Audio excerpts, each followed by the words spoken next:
Hello there, ladies and gentlemen, and welcome to this 216th episode of the Political Spotlight. I am your host, Kristopher H. Bilbrey. Kate is down in the duck, changing the music up on me. I didn't know what was going on. I was like, what? This threw me off. But hello, ladies and gentlemen. We've got a big show for you this evening. Just got home from the Muncie City Council meeting, the June meeting of the Muncie City Council, and my gosh, I gotta say, the administration took one hell of a beating. I gotta say, it was not pretty. For the administration. It was rough. This meeting, honestly, was probably one of the toughest meetings, in my opinion, that the administration has had to deal with. Now, in all sincerity, it didn't bother them because most of them were not there. I do want to take one little moment as a caveat, and I want to say this. And I said it before I spoke at the meeting tonight, and I want to say it again. Apparently today, we got word at the council meeting that the Mayor Ridenour, Dan Ridenour's mother, had a health emergency today. Sounds like she had a heart attack, but she is live. She's living. They stabilized her, I guess, and she's doing okay. And so, our thoughts and our prayers are with her and with her family. As I said before I spoke to the council, this is politics, and I will fight Dan to the death, the political death. That's him, obviously. And I will argue and fight and bitch and moan and whatever. I will definitely do that. But I will say, there is a human element, obviously, to this. We're all human, and at the end of the day, I don't want anything bad to happen to anybody. So we're definitely offering our thoughts and our prayers to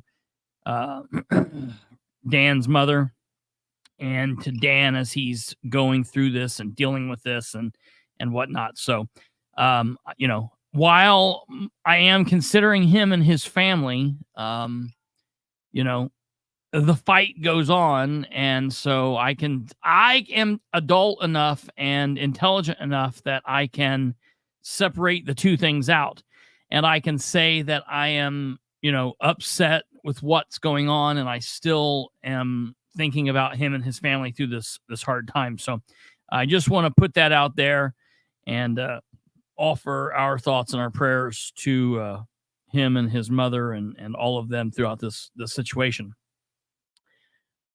That being said, man, it was a hellacious meeting. We are going to go through bits of the meeting. We're not going to just do what we've done from time to time, where we watch the entire meeting from front to back, because you can go on to our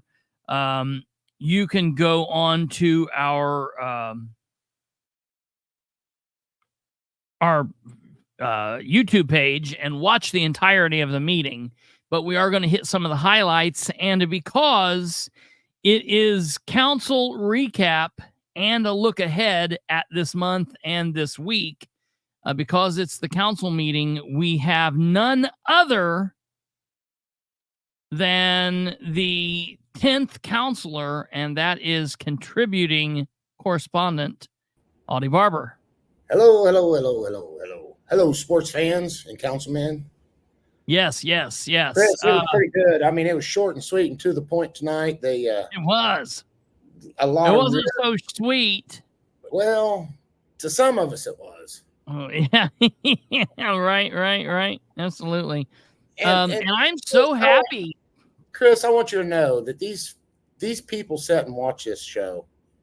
I don't care who they are; they'll sit and watch this show and get your input on what the hell's going on in the city of Muncie. Oh yeah. It's just that simple. Yeah. Dan will watch it, or Dan's fanatics will watch it, and they'll report back to Dan, or Dan will come in as best Dan in the West or some shit. He'll watch this video. Yeah, they know what goes on.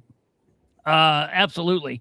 And anytime that they need something, they need the shit to hit the fan, they send you the shit and they let you throw it at the fan. Right. Because they know people that need to hear it is going to hear it.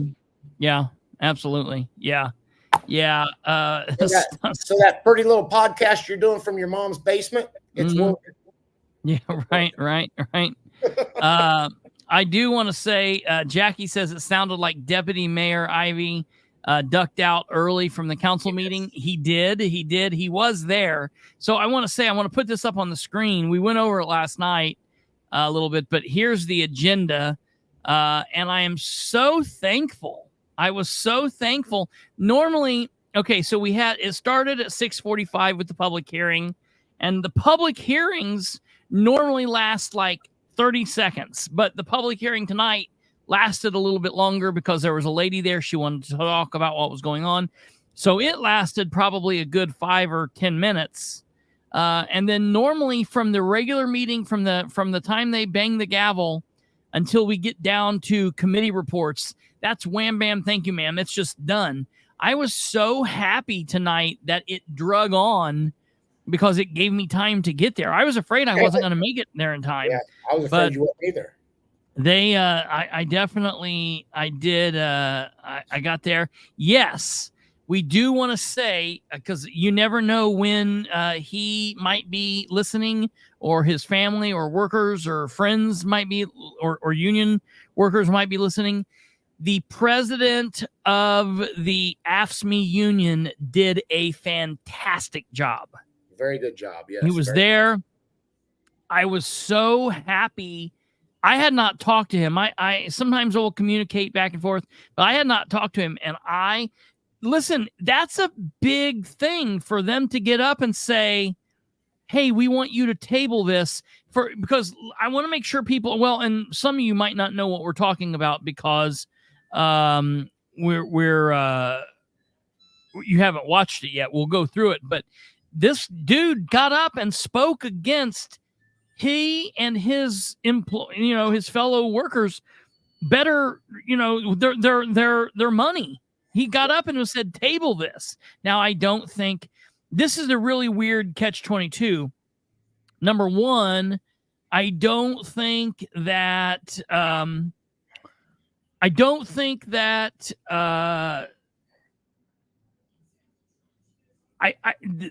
if the council table, hopefully they won't have to table it next month. Well, we'll get to that in a minute. We don't want to get ahead. I do want to say I was happy. Stumblefoot News actually was at the council meeting, and all of the time I've known this person and known who this person was, and have talked to him on Facebook, even talked to him on Facebook back in years past before he was a watcher and before I was on YouTube. This is the first night I've ever met this person, so I was happy to kind of meet people in public.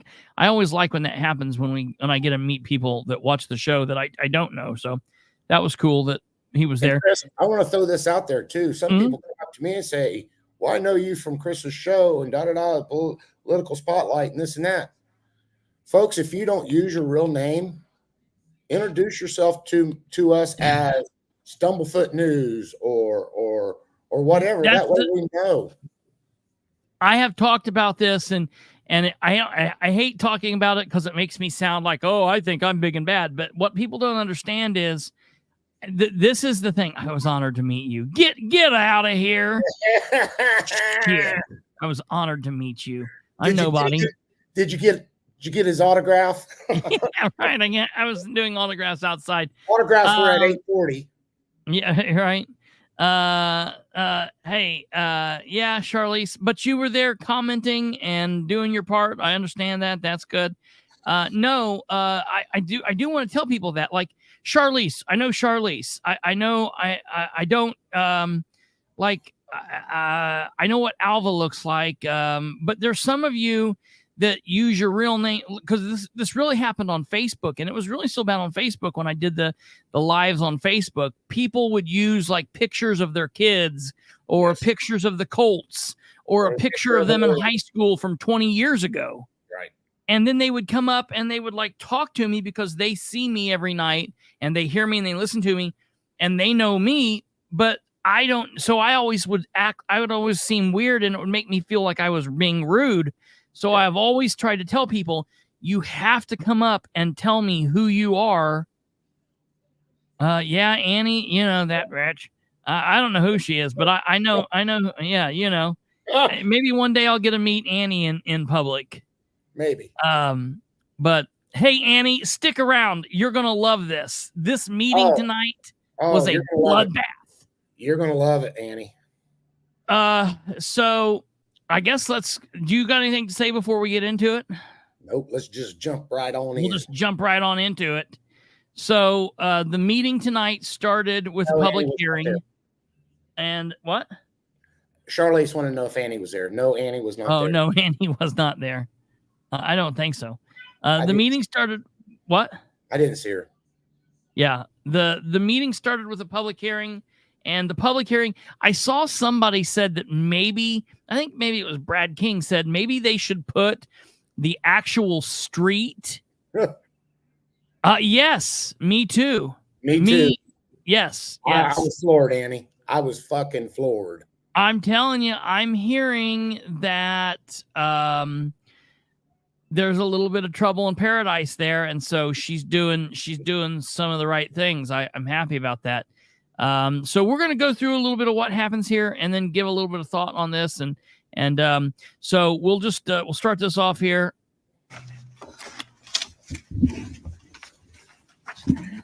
Jerry just realized he's there in the council meeting. He woke up. He's like, whoa, how did I get here? That's ordinance 11-24, an ordinance to vacate a portion of a certain right of way in the city of Muncie, Delaware County, Indiana. And I agree with Brad King. Maybe they ought to put the street that they're talking about vacating because people don't know. Yeah. I've been saying that for 6 months. I know. I've been saying that for 6 months. And I was getting ready to get up after this gentleman over here got up there and spoke about it. Yeah. Until he said it was Dill Street. Well, yeah.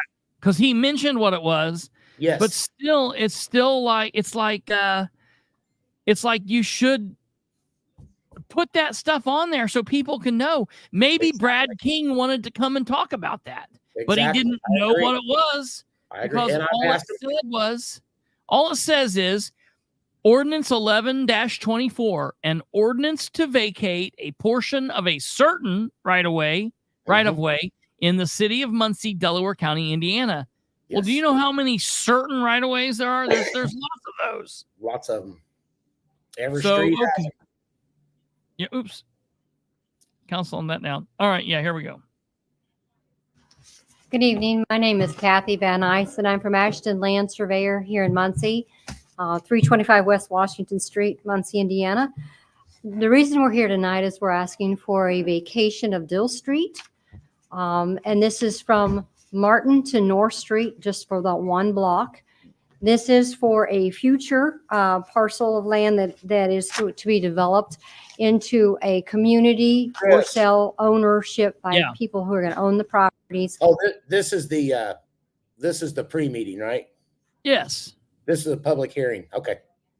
The public hearing. As a more of a community that they can walk to and from work at IU Medical or Ball State University. And that's what the ownership is going to be. The layout of the property, we had hoped to show you a little presentation, but I'm not sure that the computers are going to show us. But the layout of ridiculous. the layout that we time. were wanting to do is we have 8 single units and other buildings that have like a condominium, multi-family structure on them. We do know that we have had contact with not just the neighborhood association, which we have their endorsement of it, but we have also reached out and had Ball State University give us their endorsement. I have letters for every one of them. And the area planning, Delaware County Metropolitan Plan Commission's endorsement of what our future goal is. In this property, I do know that there is a little concern for parking. The code requires for every bedroom you have a half a parking space. We far exceeded every the parking bedroom you have requirement. On the 8 single units, there's half a parking 2-car parking in the garages, and then the ability to park You have 2 half cars free. on the driveway. On the multifamily units, we also have they are only 2 bedrooms, but we have 2-car parking garages, and then they could park right behind them, plus 7 additional in the parking lot itself. We'll talk I about don't know that. if there's anything else I need to address with you, but what we are seeking to do tonight is to vacate Dill Street. The vacation of Dill Street is going to make it so that it's more of a walking community, more of a kind of a different kind of community. It brings it together, not just the traffic. And we have asked for a traffic count. It does not, Dill Street does not even qualify as a street that gets enough traffic that the area planning For keeps those a not traffic from Muncie, count on Dill Street is a street in Ball State Dill Village. Street because it's not a through street. And for the most part, it's Our already goal been, is to come it's already been alley vacated because they off put other of, structures on the other Gilbert side. on the south, going Other north to North Street. And since North Street is a one-way, you would go back east and then come back south into the second alley. So our plan is to make it it is doable, but it is also going to make it so that people will not be driving through the community. So, have any questions for me?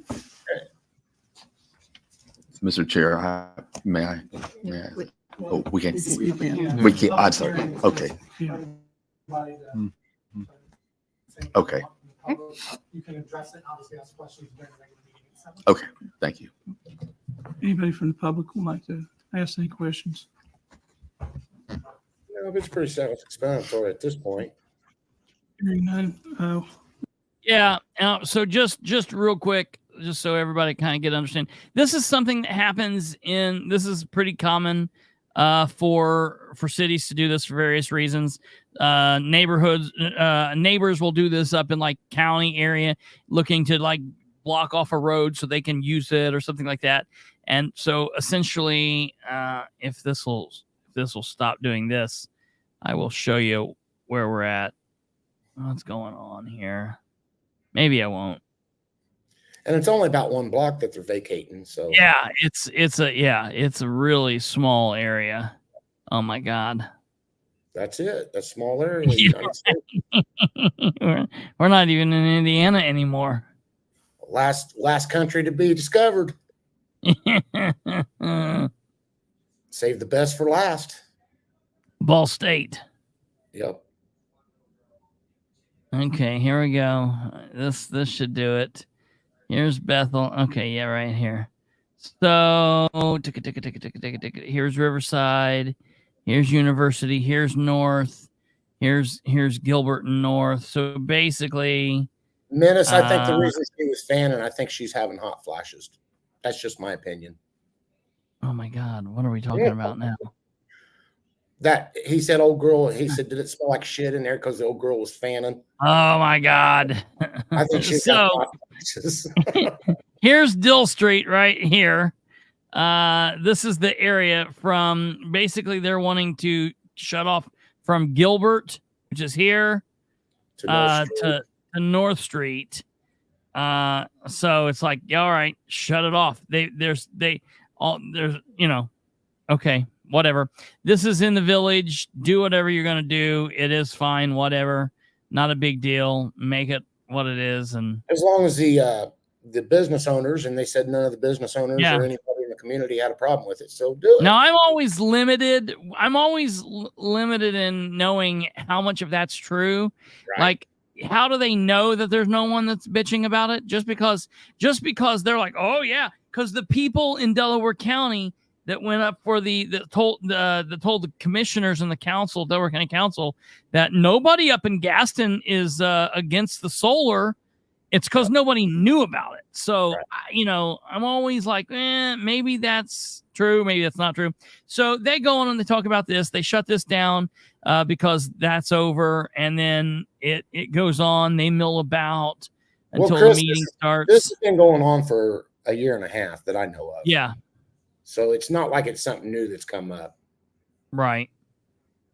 If you haven't, you need to try their, Okay. I watch her support students and faculty starting Next, in elementary to north side through Okay, center. so then from there we go on and we go into the regular meeting. They do the Pledge of Allegiance, the invocation, the citizen recognition, the roll call, the approval of minutes, the appointments to the boards and the commissions. Now, I want to say that stuff's good. We're not going to cover all of that. If you want to watch that, go to our live on location live streaming of that, and you can see it, and it's all there. Somebody in the comments said, I saw they said that, ask if the counselor that's up at the podium speaking is nervous. I just think that's how she talks. She does seem like she's still new. They've only done this 6 times at this point. 6 months, but so I think maybe she's still a little nervous. It's hard for people to just speak, It took me 4 years to do it. Yeah, right. Yeah, absolutely. Yeah, it's not something that just comes naturally to a lot of people. So, I think she's a little nervous. It's no big deal. I'm not. And I'm I not feel going to give her any crap for that. I feel that Sarah is very well educated. She is. So, True. And some people read faster in their mind than they do speak it. So, Sure. And that Absolutely. could be part of it too. So, this Absolutely. little kid right here, Yeah. back on, that little boy right there, Yeah. he was in the National Spelling Bee from Muncie, Indiana. Yeah, that's cool. And This last week. That's cool. so, yeah. I they mean, I recognize hate him him tonight. because I can't spell, but I can't spell worth shit. So, I know. Get out of here, kid. get out of here. You're too smart. Yeah. I think facing the audience is easier than facing the council. At least the audience isn't looking at your ass. Well, this little boy here, he faced a big audience in the spelling bee contest. So, Yeah, that's cool. He did a good thing. I'm glad that he did. Okay. So the first thing that I want to get to, the first thing that's big is this. Here's Zane Bishop. Zane Bishop is amazing. Somebody said, who is Zane Bishop? I said, he's this badass 12-year-old that's on the MRC. I love Zane Bishop. Congratulations. So I have never seen this happen before. And while I was driving home, I saw that Shireen Wegley was on the comments giving him shit for being there. She was like, this isn't necessary for a council meeting. This goes on at the MRC. And I posted and said, oh, here, look, everybody. It's Shireen Wegley, the voice of the administration that ran on improving communication, improving transparency, and improving accountability. Why would you not want cross-pollination of what's going on. Why would you not want the MRC to tell the council what's happening and the council to know what the Board of Works is doing? That's good. That's not a bad thing. And Mr. Basham had to speak up and say, "Oh, we need to recognize the other 3 people that's on the board too." Yeah, I know. I thought that was interesting. So everybody listen to this. That's playing politics, I think. Absolutely. Sure. Thank you, Councilman. I really appreciate your consideration on this. It is a privilege to be able to serve the community specifically in this way. Thank you. Okay. Thank you, here we Stephen. go. Is there any committee reports tonight? Is Zane Bishop here? Oh, there he is. Good evening. I am Zane Bishop, and along with Andrew Dale, I'm one of your appointments to the Muncie Redevelopment Commission. We just wanted to provide a brief update of what's being shared with us and our Chris. time so far on the commission. Yes. He did say that him and Andrew Dell were the council appointments. Yes. So it's not like he's saying that, oh, we're appointments from such and such and such and such. The council is actually the ones that appointed him. He's got every reason to be there because he's reporting back to the Correct. body. Listen, if you don't think that Isaac has private meetings with the mayor to talk about the MRC, people are stupid. This is the council appointment reporting back to the council. Yeah. It makes perfect sense that he's here. Listen to what he says here now, folks.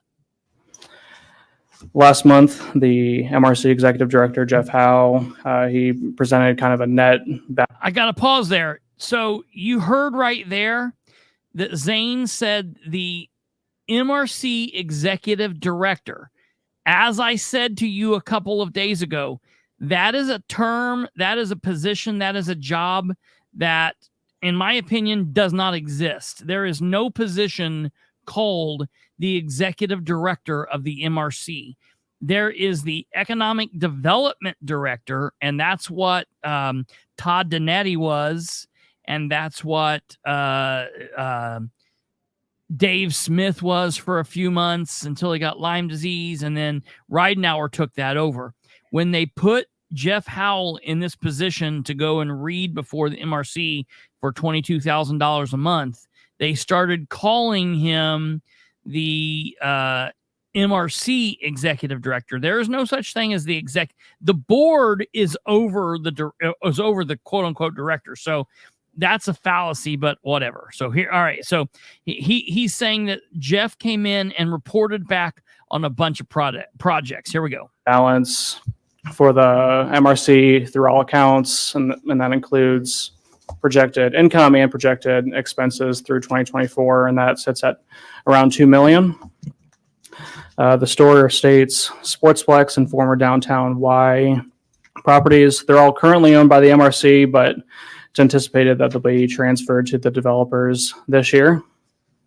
We hope. The Markets on Madison development, which is at the Southway Plaza, it was reported to us that project has stalled. Markets on Madison project Listen to this next part. has stalled. All right. And then here he goes. Right away along Columbus Street in McKinley, just across from the high school, is being purchased to widen the road. The former Kincannon's location at that corner of Columbus and Walnut, it had been presented to the commission for the MRC to take an option to purchase the property. Andrew and I both felt that, just let it go to a private sale. We didn't want to take on the expenses or lose any tax revenue. A couple months passed. Ends up that it will actually go to a private sale. I don't know the specific details of that, but it does sound like it's going to be in new hands without the MRC's involvement. The White River Lofts Phase 2, which is over here at the former site of the High Street Square, and then the buildings that were behind that.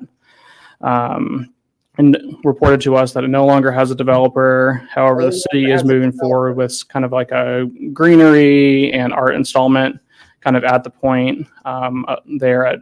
So, ladies and gentlemen. I was about to sleep until he said that. Yeah. Well, but I was driving there and I was like, whoa, that's a big deal. All right. So I want to make sure that everyone is aware of what he's talking about. So in Muncie, okay, when you come downtown and you see, here we're in the downtown area, okay, here is where City Hall's at, okay, and here is High Street and Franklin. This little point right here where Wheeling becomes High Street and Walnut comes around and then Weiser crosses there. There was a group of businesses here. Everything that the apartments that are right here that are called the lofts, that was phase 1. This was supposed to be phase 2, and Dan has been touting this basically since he's been in office. I think that actually the Tyler administration started working on all of this stuff before they left. Yes. Dan took over, and now since Dan has taken over, we no longer have a developer for this area. So they tore all of this down. And remember, this is right in this area right here is where he wanted to put the glass bridge. Remember the glass bridge you talked about so passionately and stuff? I think he lost a contractor because they didn't want to put the glass bridge in. Maybe, I don't know. I mean, I mean, the bottom line is it's a big deal. This is a big deal. Here's where Toohey Park is. Here's where the school is. This is like the center of downtown, and this would have been a big thing. And now we're finding out that we have lost this developer. This is just one more project that Dan touted during his election that is now dead. They're gonna plant trees there. So it's like, that's what we're doing. You're gonna plant trees. And Chris, a lot of the council members let that fly over their head. They talked about everything else but the loss of the lofts at White River. That's a major deal. As Annie is saying here, Ridenour has screwed up phase 2. Dan has mismanaged major projects, and that is without question. All right, let's let him go on because that he's just getting started. It gets crazy. Franklin and High. Parks have continued to be upgraded using, in part, the money from the Muncie Redevelopment Commission, and that includes the Till Pond off 12th and Tillotson, and then a skate park at Westside. The city, the MRC, we're kind of been in talks with helping fund the Muncie Land Bank, specifically Andrew and I. I mean, everyone voted, for kind of a small allotment toward them, but Andrew and I in particular are pushing forward with, trying to fully fund their ask. We believe that the Muncie Land Bank not only fulfills the mission of the MRC and what redevelopment commissions were initially established for, but also believe that, we need to deal with our existing neighborhoods, our existing, structures, our existing built environment before necessarily looking outward. So those are kind of in discussions. And so the MRCs, and Andrew and I are all kind of continuing those conversations. Angie Hibner, who's the new executive director of the Downtown Development Partnership, a few months ago, she brought to the MRC's attention a list of non-compliant ADA ramps downtown. And, I don't know that was on anyone's radar, and she took it upon herself to kind of bring that up and ask the MRC for the funds to fix those immediate needs. So those were funded. I think they're being installed and continue to be installed this summer. She's also working on using the annual allotment that downtown development receives from the MRC. She's working on like a retail incubator space and program that will be in downtown. Been really happy with the work that she's been bringing to the Muncie Redevelopment Commission. Now, Chris, Andrew has been. Yeah. I sent you a picture. At this time is about when that picture was taken. Okay. You watch me, I take a picture.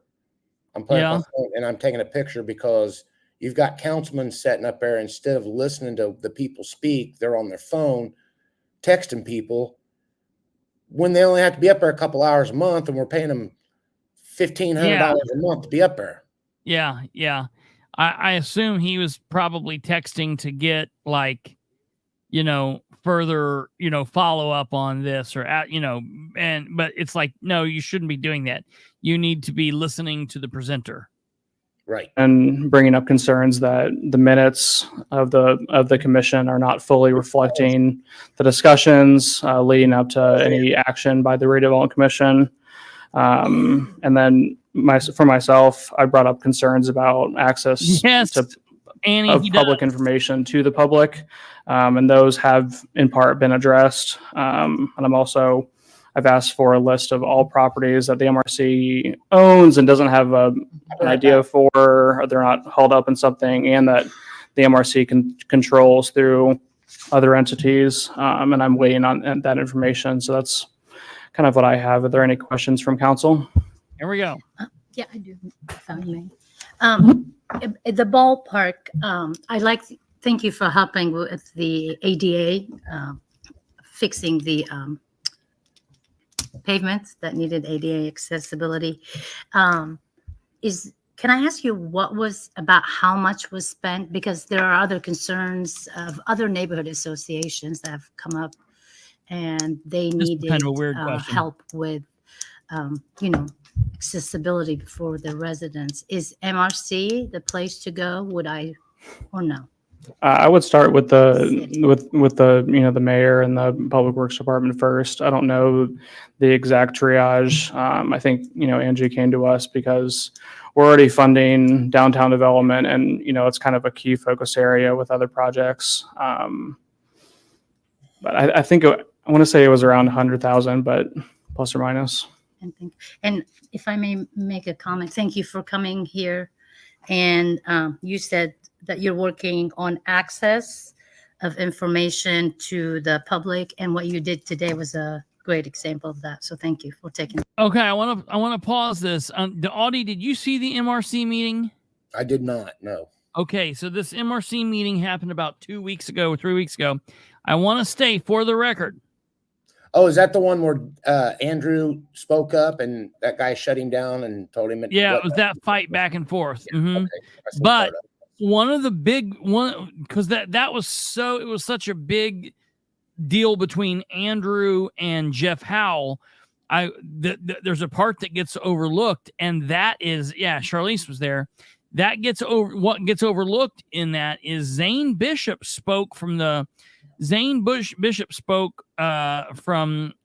his seat, and he said that he had asked Jeff Howell to make their information and the agenda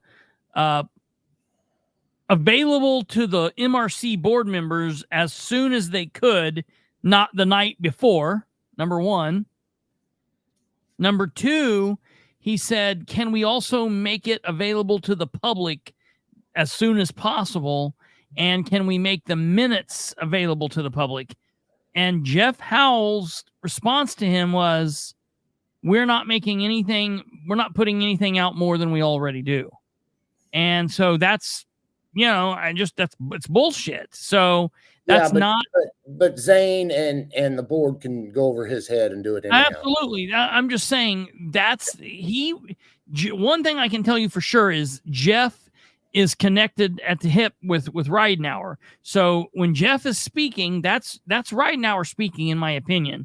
And so that's keeping in line with Dan's administration. Absolutely, Kate. So that's exactly. Chris, so, and I remember that guy from somewhere, and I've told you, and I'm gonna go on record. What guy? That Hal guy. He has been in that council meeting in the last 5 years, requesting something, whether it be a variance or a tax break or something. At some point, he was in front of that council. I'm almost sure of that.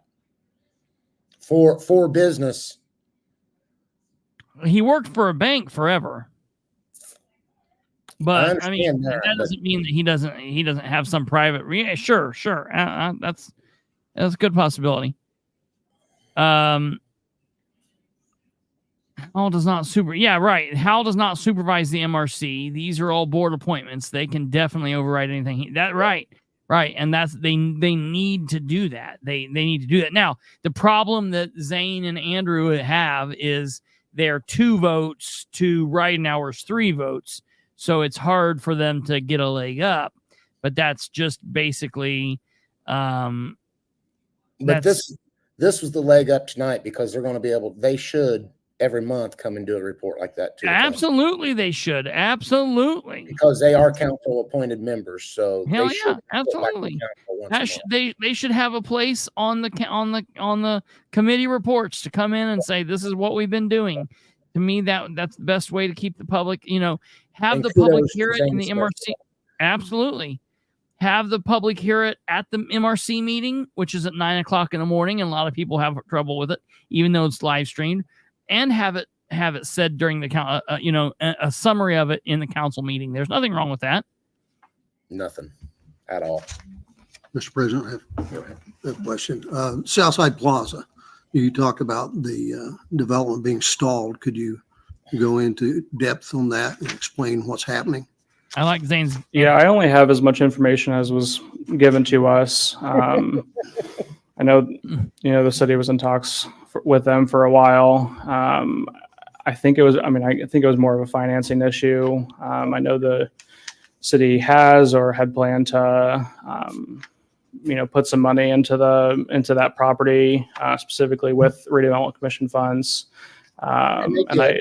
When I asked about that, the MRC director did not know whether that had already happened.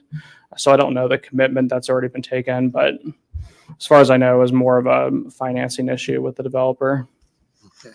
Brick Red don't I exist. don't know if you're going to go further through the MRC to do more work in the interior of the parking lot area. Yeah, I mean, at this point, I don't believe any other work will be spent, with redevelopment commission funds. But I wasn't, when I asked, I didn't receive an answer as to whether or not money had already gone in. Okay. Thank you. Thank you. Thank you very much for being here and reporting on, giving us an update on the MRC. In addition to you and Andrew, could you remind? What? Oh, you forgot the rest of the board. Yeah, right. Yeah, They're not council appointees. They're mayor appointees, dumbass. Yeah, Remind us who the other members are. Yeah, the mayor's appointments are President Isaac Miller, Shireen Wagley, and then Steve Cabela. Okay, thank you. And if I may, could you give us a brief update on the skate park?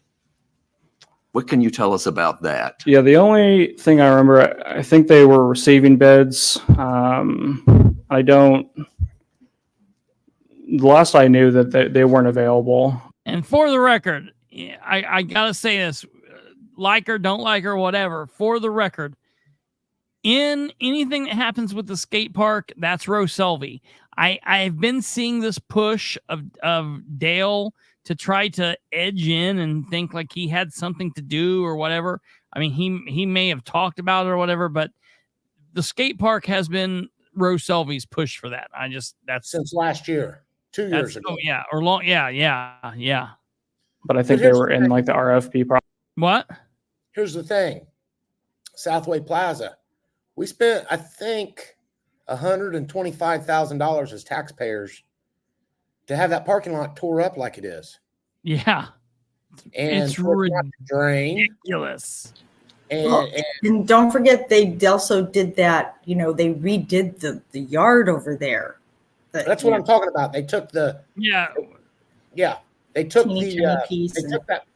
took that parking lot out, thinking that they was going to make that a park area and a area for an unknown restaurant to come in, a unknown restaurant establishment to come in and be outside there. So yeah, but the mayor kept that secret. It was insane because there was no restaurant because it was all bullshit. It went from a parking lot that you could drive through to a mess that you can't. And I was going to get up and say, hey, did you guys move Till Pond to Southway Plaza? Dale needs to stop being the Green Goblin and come over.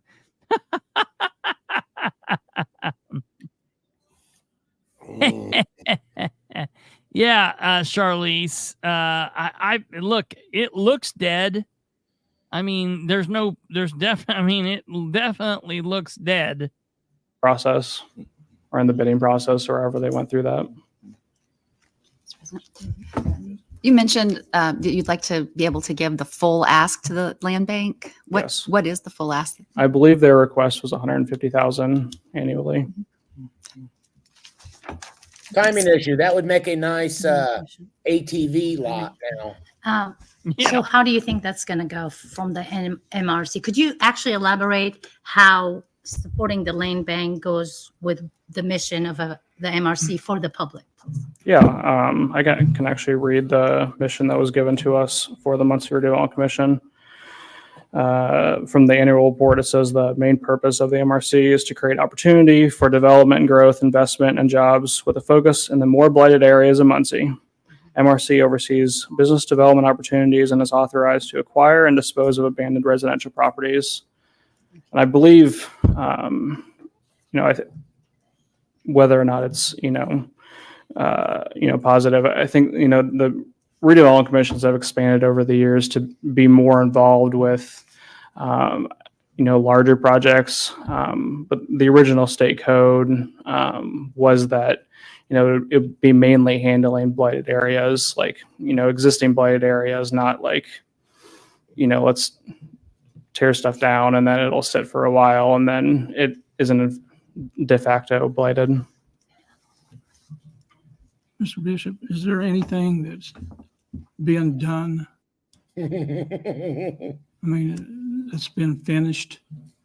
You got a skateboard park that's not been finished. I love this from Jerry. He's like, is there anything that's been finished? You got a Jerry come out Southside, swinging and he didn't even know he's going to swing. Yeah, right.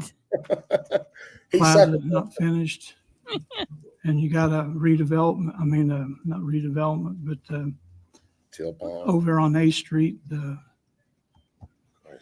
building that they bought is going to make it for a rehab center. It's fell through now. Is there anything that's been accomplished? My appointment started in February, and I know the MRC moved through a lot of action before they had a special meeting, I think just before the February City Council meeting, to push a lot through. I know that included a lot of the projects I've already named. In terms of what's been accomplished, I do know that they funded a lot of parks, and a lot of those improvements have already been completed. Of course, some of these are, larger scale projects, so there's not an expectation that they'd be finished in, 6 months, a year. But, we certainly have concerns, Andrew and I, that, there's engagement more in speculative action when there's stuff that can be accomplished right now. I believe in the February meeting, we also received an ask from Delaware Dynamics to fund a demolition of some properties they own to expand their campus. But again, that's also like a longer term project. And they have The Parks Department. they have tore down some buildings along Willard Street over there by Delaware Dynamics. Yeah. So Yeah. the old student tire that used to be across the street, Sure. their old warehouse, right there by the dry cleaner place. Yeah. And the old American Muffler. I think the city will probably end up transferring that to Delaware Dynamics, anything they own through there, and I think they'll buy it and expand that factory, which is good for the citizens of Muncie. Sure. The people that work there. So Yeah. If they're able to do that, that would be more than fine. Absolutely. Yeah. It would be a great thing. great thing for their employees. Sure. All right. Here we go. It's done an excellent job all over town. I have no quibbles with the Parks Department. They've done an excellent job. But all these other things, they started and they haven't finished. I know phase 1 of the White River Lofts was an MRC project before my time. And He's trying to get I don't know the numbers of how it all. What? He's trying to get them to talk about the lofts. Nobody's asked about the lofts. Yeah. Worked out, but it has seems like been a successful project and significantly raised the assessed values of the of that property. But I don't know how much went in. And again, that was before my appointment. Okay, thank you. That Yeah. started before this mayor was Anyone in else? office, too. One more? Yeah, sure. Thank you. To be honest with you, I am I love the Muncie Land Bank. Councilman Garrett and I, a couple years back, worked on redoing the vacant and blighted home ordinance, and I know they're doing progress there. But could you, just to let the public know, could you explain how supporting the land bank would actually save taxpayers money too, and help out the building commissioner's office to tackle some of these blighted homes? Yeah, certainly. I mean, yeah, a lot of the, vacant and blighted properties, even like overgrown lots, all that runs through the building commissioner's office to enforce.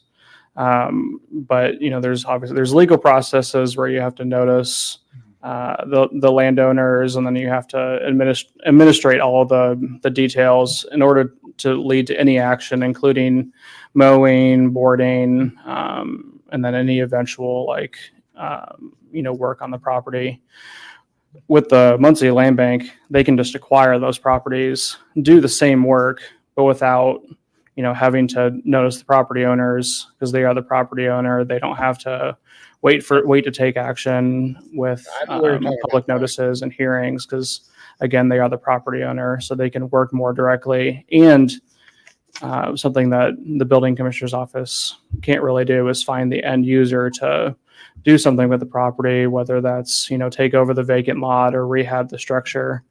The Muncie Land Bank, the key one of the key purposes of it is they can vet good buyers, they can find buyers, so they not only secure the property in the short term, but also can find a long-term solution who will do something with the property, make it better for the neighborhood, and eventually be paying taxes on it.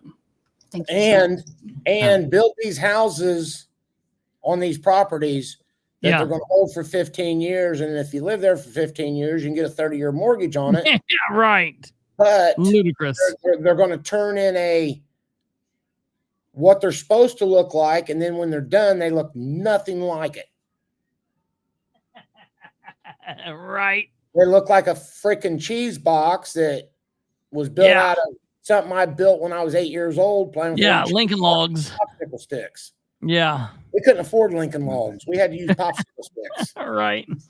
Mr. Bishop, does the MRC have any hand in the Till Pond project?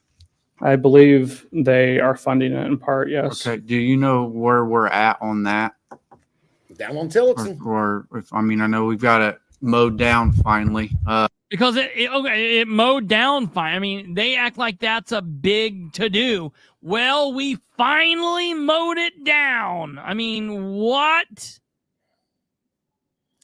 Timing issues.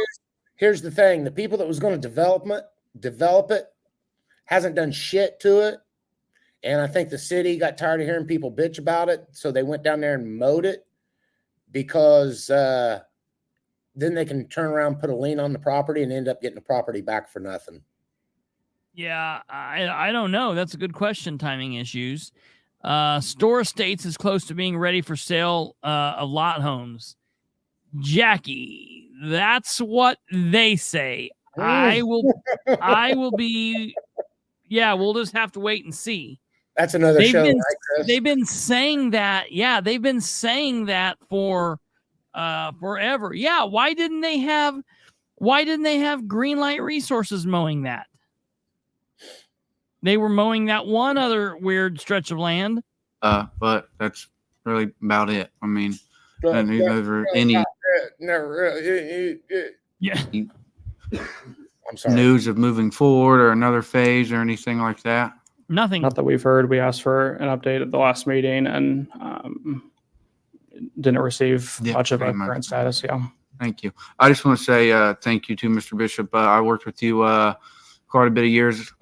You do a great job for the city. You're an asset, and thanks for coming today and speaking. So we appreciate you, and I know especially how much hard work you put into this. You take it home with you and everything. So we greatly appreciate you.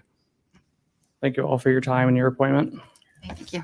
Thank you, Mr. Bishop. Timing issues. I think the city conned them into buying the property for $500,000 or something like that, wasn't it, Chris? At Yeah. Tilhorn area. Something And like that, then the council wouldn't approve it because that guy was a convicted felon and a shyster and shit. So yeah. the council didn't approve it, so it fell through. So I don't know that the city ever gave him any money. Yeah.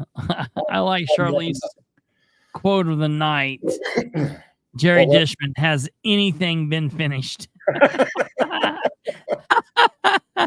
I The love only it. thing that would have made that better is, has there been anything finished under this administration? that did- Under the right. that wasn't started by Mayor Tyler. All right. Here we go. So what? I forget what happens here next. Dr. Chip Taylor, could you? come up? Okay. So they Yeah, go say a through few this. Maintains the website. Go through and We're glad to. Adam Branscombe, they talk about what goes on with the ethics committee. and I work with a company called Fairmount Properties. I live What's this? This is Lenny from Lenny and Yeah, Squeaky. yeah, right. What? But I forget what they're asking him. He's just talking about Dill Street. Okay, so in he, Ohio. he's Would you like okay with my Bill Street. They like agenda the tonight. But Dill if I Street. could, I apologize. We had brought some slides that we were prepared to. But apparently Everybody our shit recognizes doesn't that work it's at the city. green space and walking paths, plenty of. Slow down a little bit and give you the parameters of where this Oh, property. no, wait a minute. So appreciate the opportunity to be Is here this today. where What we want to Dale talk about worked with her? specifically is the vacation, the partial Yeah. vacation of Dill Street. And what that will do is create a nice village green right really central within this residential community that we're proposing. So I'll turn it over to my colleague Kathy, and she can talk a little bit more about the proposal. Thank you. And I think basically what she does here just goes over the same thing. Good they did evening. with- Again, my name is Kathy Van Ice, and I'm from Ashton Land Surveyor here in Muncie. I did give a real quick Okay, synopsis we'll because I knew I go- was on a time. An ALTA of them Up are ahead going to be here. neighborhood association. Has been very communicative with the neighborhood associations. One of the things that I wanted my fellow council persons to know is that when they first approached me about, Well, thank you. Yeah, they are. Oh no, hold on. they did do their due diligence Here it in is, I that think. regard, and there wasn't any issues. They've been very, very communicative with the neighborhood associations, and that's all good. So I appreciate that. Thank you. It makes my job easier. It's easy to understand why you're known as the Cadillac Standard. Well, thank you. Yeah, they are. Who went? Who did that? Was that Brandon? Should run Who it back did and that? see. Listen, It's easy to understand why you're known as the Cadillac Standard. Well, thank you. She gasped once, so I don't know who done it before. huh? There was two different people gasping. There was a man and a female. Yeah, but the She was man the went. one Good Lord. Yeah, they are. That may have been Basham. He was talking. It could have been Basham. Could have been Basham. It was probably That Garrett. was insane. Yeah. Good evening, Kylene Swackhammer from the Muncie Metropolitan Plan Commission. All right. They basically get up and say everything's great. So they're going to do this no issue, no hard. All right. Here we go. Here is Mr. where Clean. they start taking the hit. Okay. Yeah. Yeah. Sarah giggled uncomfortably. Brandon moaned.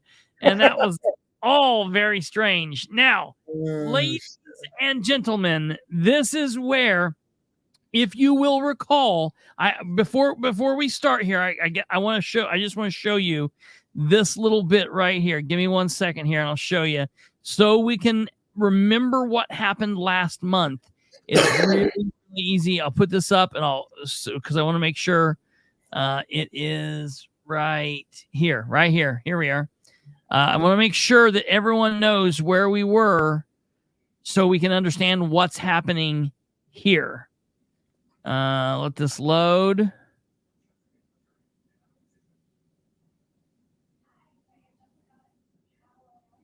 Why does it keep taking me back? All right, here we go. Praises for all. I do what I want. Yeah. Can you explain that? Can you expound on that? Well, I want to get the sound raised. Okay. Oh.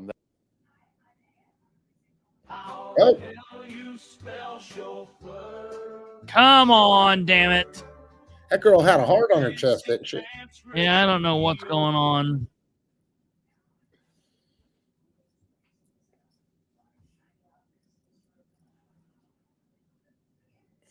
Stan, we're locked out. Give me 1 second. Okay, here we go. All right, here we are. Here we are.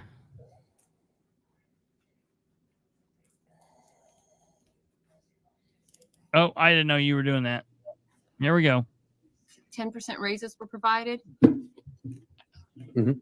Can you explain that? Can you expound on that? None of your Well, business. that was a direction to go ahead and implement that. We will be doing a salary ordinance. When As far as me answering that, I would rather legal answer it. Okay, But we did implement it. when will that take effect? That salary increase? The ordinance, No, May when 1st. will when the salary? it came in the last rate pay, which was Friday, So for the so civil. You're outside of city ordinance right now? Well, the ordinance, as long as you get the ordinance in, No, so. Ordinance 24-23 talks about the hourly maximum for each hourly employee, and it sets a maximum amount for each hourly employee. If you're paying above that, then you are outside of city ordinance. It's 10% rate. Okay, so I just want everybody to remember last month we started talking about this at the end of April. I heard at the end of April that the administration was going to pay the AFSCME employees a 10% raise that was in line with the police and was in line with fire. And the AFSCME employees were unhappy with that because they don't have their contract and they don't want to piecemeal their benefits and what they get. And more importantly, and this is the main sticking point, when they were last in negotiations, the AFSCME employees were being offered a 10% raise, and in order to get that, they were needing to agree to things that they did not want to agree to. So they've now broke down. They've not been in negotiations. They have the president talks about it here in a minute. And they Chris, I feel by them not standing up there today wanting that tabled, that if they took that 10% raise without balking it, that could possibly open the door for them to break the contract. What do you mean? For the administration, because it may come down to it and say, well, you guys got your 10% raise. We give that to you out of good faith. Now, what's your problem now? Well, all they did was introduce it. He stood up there and said, table it. Right. And I think that's the reason he wanted to table it, because he didn't want to get the leg in the door to try to break their fucking contract. Absolutely. No. Yeah, that's the only thing they had to do. I just want people to understand that I think that might be part of the reason they wanted to table it. Absolutely. Until the contract settled, because sure, they don't want to give them any inch to say we're gonna break the fucking contract because we want to raise. So well, yeah, no, that they had to do that because that you never know if maybe they would say, well, okay, we're not going to break the contract. Pause. The city has already broken the contract. Right. Exactly. Their contract says at the end of the term, December 31st, if they do not have an agreement, their contract continues on. The administration is saying, no, we do not recognize that contract. So in my opinion, the city's already broken the contract. That's what they've got. I don't want them to, when I say break the contract, I don't want them to break the union. Right. And I think that's, and that's a step that they could be taken by trying to give them the 10% raise without all the other stuffs. So, it may be a chance for them to get in a little closer to break the union. Yeah. So, okay. So basically that's where we are now. So what happened is they put that forward and they started paying these people without the negotiation, without anything. But That's as far as it goes with the AFSCME employees. That's just their agreement. There's another side to this, and that is the administration is technically outside of the law. They're outside of ordinance. There is state law and city ordinance that says in order for them to do this, they have to bring it to the legislative body, the fiscal body, and they have to vote on it. The administration cannot just pay them over what the salary ordinance from last year states. And we're right now working off last year's salary ordinance. So until the administration or someone brings an ordinance, an amendment to the ordinance or an updated ordinance, they can't do that. So they started paying them. What? Go ahead. Well, and then that's what they were doing today. So they were attempting to bring the ordinance 1 month after they started paying, which is not right. Stumble put on there something about maybe they need to go on strike. The thing about they cannot go on strike. No public servant can go on strike because I'm sure it's in their contract that they can't stop trash pickup, because I think it happened in New York back in the 70s. Where municipalities couldn't go on strike. Yeah. Just like firefighters and EMTs and ambulance services and police departments cannot go on strike, even though they don't have a contract. They have to continue to work, just like the air traffic controllers. They can't go on strike anymore. Yeah, that's why you'll have things where you'll have what's called the blue flu or the red flu, where they won't strike technically, but you'll have like half of a shift call off sick and really put a hurting on them. And so there's ways that they can do it, but they cannot strike. So that's. Well, the thing that I'm seeing here is that Dan said, give them a raise, start paying them. Yeah. Craig said, well, Dan told me to, so I did. Mm-hmm. Right. But so Dan also told him not to negotiate the contracts, and because we're going to take that contract. But if the city council passes the ordinance saying it's okay to pay them that, then we're good, and we don't have to do a contract. Right? No. They still have to do the contract because. But Dan's trying to finagle his way out of it. Right. You're right. Yes, I agree. Dan's mind. Now we don't have to do a contract because now we have an ordinance that says that they get paid that. Correct. Yes. And that's his little wiggle way of getting in, trying to break the union. And if the city council doesn't pass the ordinance and they try to force the negotiation, then Dan can just tell the controller, never mind, quit paying them. And Dan told him to, so it takes away the raise. The controller stood up there tonight, and it's on through here that the controller stood up tonight and said that, he didn't see him taking the raise back away from him. They've got negotiations on the 12th, but they can. Yeah. But that implies it's possible and that Dan could. Tell him to quit paying them, and Craig will do as he's told. Exactly. Oh, yeah, 100%. So, okay, here we go. I just have it. Thank you very much. Ordinance 1224. Ordinance 12-24, an ordinance amending ordinance 24-23, fixing the maximum salaries of each and every appointed officer, employee, deputy, assistant, departmental, and institutional head of the city of Muncie, Indiana, included herein for the year 2024. Is there a motion for introduction? So moved. Is there a second? Second. Is there anyone here to speak on this?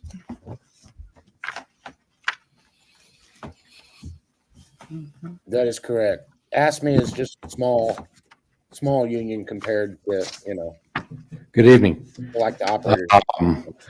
We wanted to go ahead and first of all, I want to say that the mayor could not be here this evening. His mother had a heart attack today, so I'm hearing she should be okay. So, but he is with her where he should be. So, keep him and her in our thoughts and prayers. And we greatly appreciate it. We got to decided as the city to go ahead and give the workers 10% that we offered. We felt like they deserved it. And we wanted to go ahead and move on with that. So that is why we're going ahead and introducing this. And we've already started it. So this is a salary ordinance to go along with it. With that, I'll just open it up to any questions. Anybody from the council? When did it start? May 1st.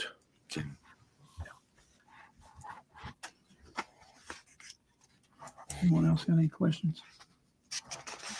Can I ask why this wasn't done prior to, why the salary ordinance wasn't changed prior to spending the additional monies? Well, as far, we sent out, Nora That's always disgusting. talks like she's got a gumball in the top of her mouth that she's trying to keep up there with her tongue. If you listen to her talk, that's one of the most annoying things about her. What'd you say? Audie? He said it should go back to January 1st, and I said that's disgusting. Yeah, absolutely. the reason why we did it was on the Indiana Code 36-4-7-3, that the compensation fixed under the section may be increased or decreased by the executive during the budget year for which it is fixed. Why the salary Hold on. What? I want to look that up. What was the number he gives? 36. You'll have to go back. I couldn't catch The it. Indiana Code. Here we go. ordinance wasn't changed prior to spending the additional monies? It says it. Well, as far, we sent out, the reason why we did it was on the Indiana Code 36-4-7-3. 7 That the compensation fixed under the section may be increased or decreased by the executive during the budget year for which it is fixed.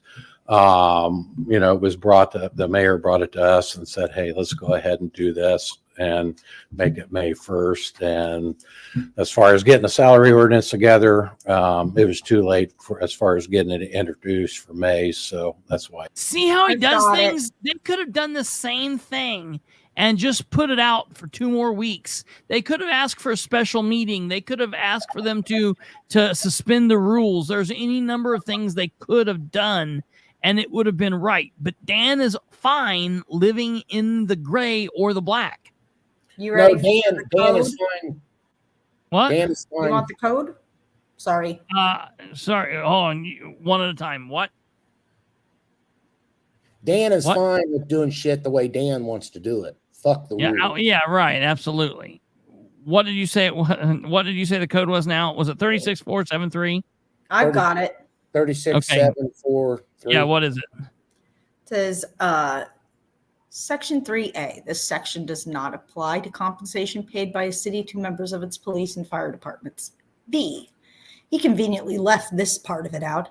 Subject to the approval of the city legislative body, the city Yeah. executive shall fix the compensation of each appointive officer, deputy, or other employee of the city. The legislative body may reduce, but may not increase any compensation fixed by the executive. Compensation must be fixed under this section not later than November 1st of each year for the ensuing budget year. I guess you need to print a I couple don't know. of I guess you need to read the whole fucking thing. Yeah. Maybe we need to print a couple of those off and send to the councilman. And blows my mind. They all know it. Nora's got it. yeah, and Nora, maybe send it to Craig Wright or send it right. send it to Craig Wright. That way he knows what's going on. And maybe if you're going to the Board of Works meeting Wednesday morning, take it up there and give them a copy of it. Oh, I will be there. We've got some talking to do there. I wish that Yeah. it might rain. I may be up there. It may rain. Who knows? It may rain. It was timing issues again. Mm-hmm. So I just wanted to go through that because he talks about this code several times. Talks about this. And folks, don't get us wrong. These people deserve the raise. Yeah. Nobody's saying differently. Just do it by the way you're supposed to freaking do it. Yeah. If you can't, turn your letter of resignation in, Mr. Clean and Mr. Ridenour. Turn your damn letter in. Yeah, it's You not said- that hard. You said during the election that you was going to go over and above and not want to go back. Guess what? This is going back to McShirley. He's going over and above, all right. Yeah. Here we go. It's in June. Well, that state statute does allow the executive to increase salaries, but there's still procedure to be followed, which is to amend the salary ordinance so that those salary ordinances are in line with what you're paying. So I do agree that that state code allows you to increase salaries during the budgetary year, but what she should have done is have doesn't that state code allow there. you to Yeah. violate And state let it- code. We're just, the Indiana code, we did follow the code on that. We're bringing it in front of you to pass. I mean, if you don't want to pass the increases, that's, I mean, you have the prerogative to do that Of as a course, city I just council. wondered, So my question was just why the proper We're gonna put it procedure on the wasn't council followed. now. it was brought to us, and like I said, he wanted to go ahead and give the raises because he felt like they needed it. I mean, our employees are underpaid, grossly I underpaid agree. anyway. So, and that's why, you know, it was too late as far as to bring it last month. So we're doing it this month. Mr. President. Yeah. You say it was brought to you. I don't know what you mean. The mayor had said, hey, let's go ahead and do this. So the mayor Yeah. did that without, Yes. before coming to the council. Yes. Okay. Now, this salary ordinance, is that for everybody? It's not for elected officials. No. Okay. Did the street department get their raise? Yes. They did. When did they get it? We gave 10% across the board. When the rest of them got Did it? you hear? 10%. He has a hard time, like for him to be the money man and the guy that's like up on like, you know, like cents and dimes and pennies and nickels and, you know, to be the numbers man. He has a really hard time understanding when people say how much and when, like, because Jerry said when, and he said he gave across the board. And here in a minute, Sarah has to ask him like 3 times before he answers. And that's so frustrating. Listen here. That's news. No, it ain't, Dale. What's that? What was that? He said, that's news that they got a raise. We didn't know that. That was so That's weird. Dumbass. This council I just love the entire council turns their heads and looks at him like, what the fuck are you talking about? Yeah, like what in the hell? This dude is just like, he's like, that's news. I was like, what? Are we just yelling stuff out now? Listen to this. And he says, listen, You say it was brought to you. Yeah. What? he knows they have done wrong. It's hard to talk when you know you've done wrong. Yeah, right. There, he just goes back. Yeah, right. He just goes back. I don't know what you mean. The mayor had said, hey, let's go ahead and do this. So the mayor Yes. did that without, Yes. before coming to the council. Yes. Okay. Now, this salary ordinance, is that for everybody? It's not for elected officials. No. Okay. Did the street department get their raise? Yes. They did. When did they get it? We gave 10% across the board. When the rest of them got it? 10%. That's news. Excuse me. Yeah. This thing's on. What? I mean, he yelled that. He yelled it. It wasn't like he whispered. Dude, he is an idiot. May I just Yeah. clarify? Yeah. So all the city workers in Muncie, except elected officials, have been receiving this raise since May the 1st of March. Yeah. 1st of May. May. Right. And it does not affect part-time. That was not Right. news. It was brought up last month, Now, dumbass. they got their contract settled. Well, we still have not. We're in negotiations still, and we've got a meeting coming How up. can you do that? So, It's well, not even negotiated. we're going by the Indiana Code 36-4-7-3. You're going by That's part not of the right, and Indiana they don't Code. have, they may have wanted more. Right. You know, I love Jerry. they got an open contract and it's not settled yet. Oh, it's like I I don't know how said, you it's, give somebody a raise when they don't even have a contract. well, the contract expired December 31st from last year. So we were in negotiations for this year, and the mayor had And decided, last let's year. go ahead and give them the 10%, which is what police fire received. So it is in line with that. So. Do we have any idea when you can tell us if we're not allowed to know, but when talks are going to be resumed with ASME? Are they ongoing? Are they? Richard, you know what the date on that on your calendar is? Is it 12? This is where Richard's like, damn, they're going to ask me questions. I'm out of here. June 12th. Yeah. Yeah. So you doing it this way, is that going to set the stage, or are you making it now a procedure that from now on, anytime you give the fire and police No. a raise, it'll be 10 across? No, we just felt like it was fair. That was a. But what wouldn't make it fair the next time? Do you see what I'm saying? Know your business, Ro. Thank you. And then the police and fire, you say you're giving it the same amount, but the police and fire, they started when with the 10% increase? Well, their contracts were settled earlier, and When we was were that? in negotiations, and we wanted to go ahead and give a 10% raise. And when was that again? Pardon? And when was that again? That police and fire got their Beginning increase? of the year, January. January. Yeah. Is this retroactive to January? No, it is not. Does it? Was it discussed to possibly suspend the rules and ask for the salary ordinance to be amended at the last meeting so it would have been in compliance with the city ordinance? I did not ask You for that. discussed No. with the mayor perhaps scheduling a special meeting so that we could have addressed it and been in compliance with city ordinance? So I did not. Okay. Anyone else? The way we run. Anyone from the audience? Oh, yeah.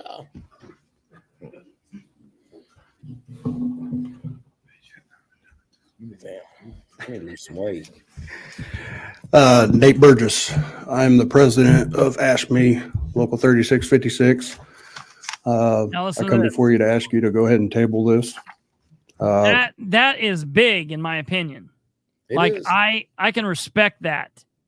I respect that tremendously because they're doing the right thing, and that's hard to do because they're speaking against their pocketbook, but they're doing it. They're doing it the right way. They're doing it for the right reason, and that's.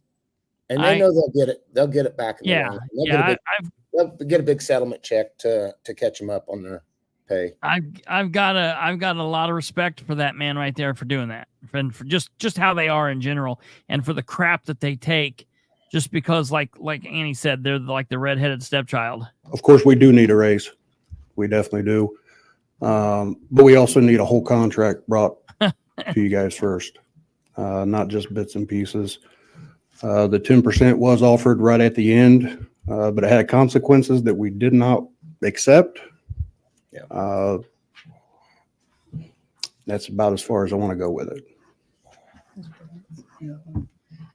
Mr. Wright said that your contract expired. Does this contract that Alva, he's has the expired, president. does it have an evergreen Yes. clause? It does. The city's position is that it expired. Our position is it did not.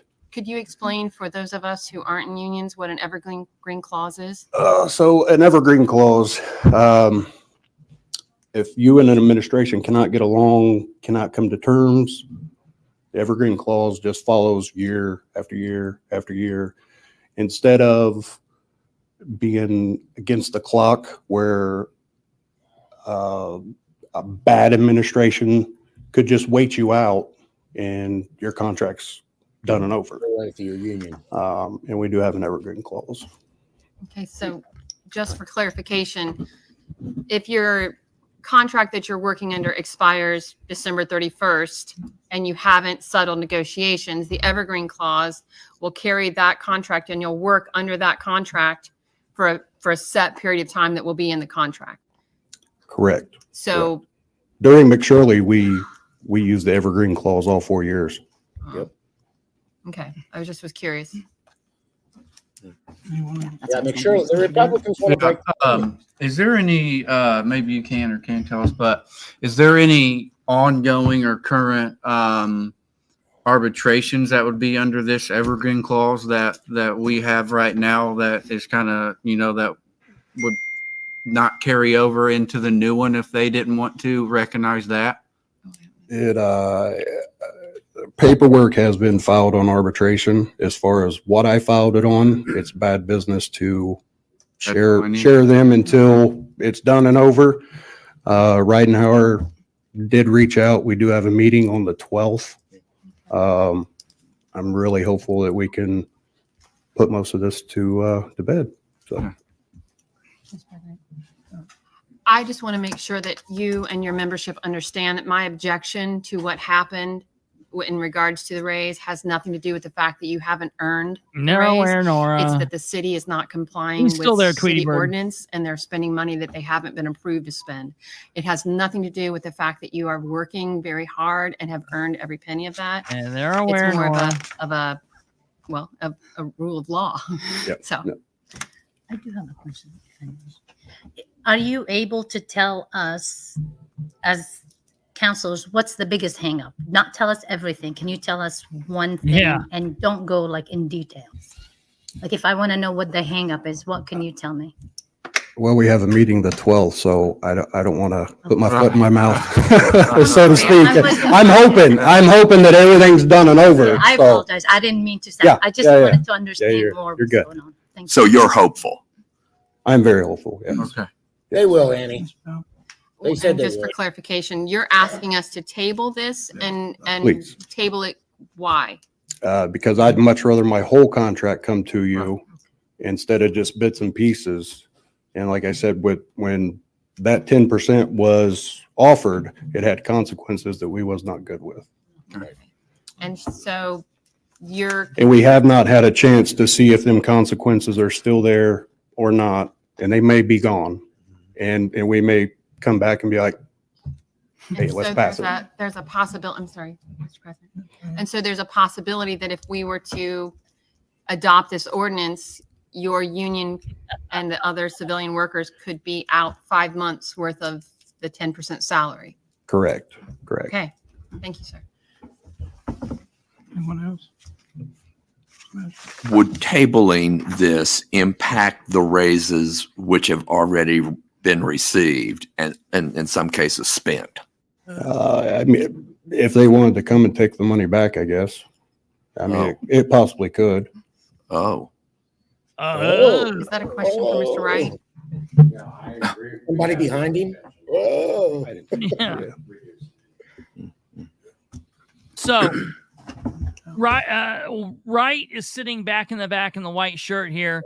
He should have got up. I don't like when people speak from not at the podium, but they were saying this, and Wright said they had no intention of coming and getting the money. Now, that doesn't mean that they can't or they won't. It's just what he said at that moment. So it is what it is. So, Mr. Wright, this question is for you. If this is tabled, will you continue to spend money that you're not authorized to spend? Huh. He's like, Well, we would like to continue to pay them. I will say that. Of course. I mean, you know, it's that would be the response that I would like to give you is yes. So right now, this would be a State Board of Accounts finding, correct? No, not according to the Indiana code. No, sir. no, sir. You're spending money that has not been We have It's outside of the ordinance. We factored in appropriations on that when we did the budget this last year for this year. And we also, you know, as far as additional appropriations on this, we may not need additional appropriations. I mean, I'm not asking if you need an additional appropriation. I'm saying that ordinance 24-23 sets the maximum amount of hourly wages that you're allowed to pay these employees. You are spending 10% more than that, which has not been appropriated, which has not been set in salary ordinance. So yes, unfortunately, this would be a State Board of Accounts finding at this point in time. That's, like I said, we were going by Indiana Code 36-4-73. I can forward you the email from the State Board of Account field rep. Okay. I will do that. Okay, thank you. You're welcome. Mr. President, I guess that's my question too to our council is, are we outside of, code to continue, if they continue paying and we are tabling this? I mean, it's Yes, he does. Administration's job to pay wages. You can't control whether you do it or not. Right. You're being asked to approve what they have already started doing. Mhm. It is up for introduction. Mhm. I would recommend just introducing it.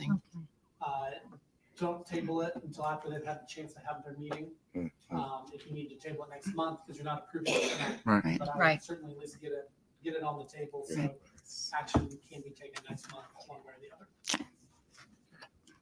Thank you, guys. Thank you. Thank you. Anyone else? That's correct. Anyone from the audience?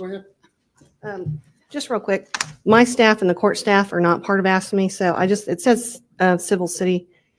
I just want to verify that my staff and the court staff are also included in this, since it doesn't specifically say city clerk or city court.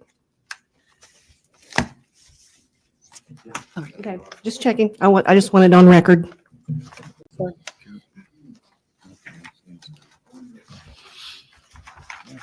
Audie Barber, on the record. Jesus.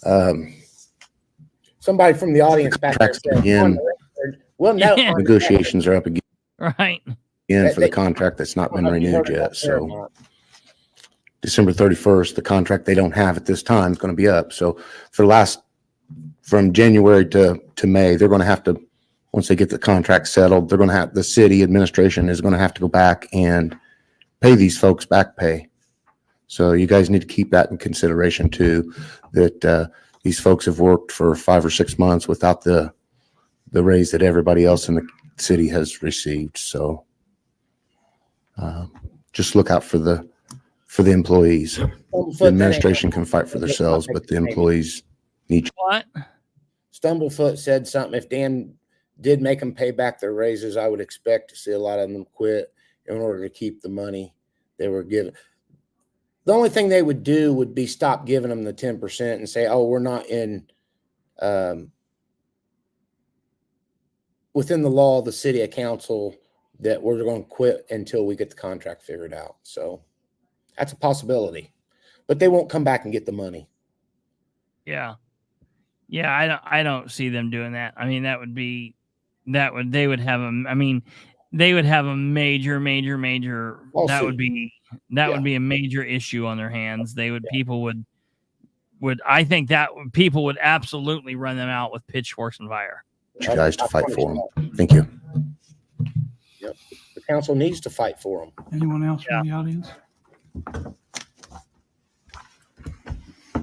One last time for the council. Anybody from the council? Okay, hearing none. Do I have a motion to, we just have a roll call vote. I mean, not roll call, but all in favor of this, introducing this ordinance, say aye. Aye. Aye. All opposed, same. Correct, Danny. Ordinance 13-24. Ordinance 13-24, an ordinance to amend the City of Muncie Comprehensive Zoning Ordinance from the F farming zone and 2 intense industrial. This is pretty easy. There's no issue there. They do that. That's just fixing something that should have been done a while back. Years ago. Yeah. I'm genuinely curious what can be done because I know. Get into public comments. Okay, and we will. I'm genuinely. All of the public comments are worth being heard. Aye. Aye. Aye. All opposed, same. Thank you. Thank you. I don't think we have any resolutions tonight. We have one tabled ordinance. Do we have any other business?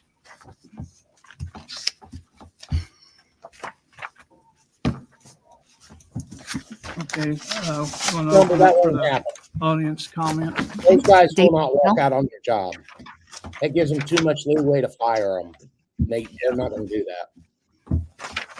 They might be pissed about it and vent about it, but they will not walk off their job. They fought too far and too long already, so they're not just going to quit and just.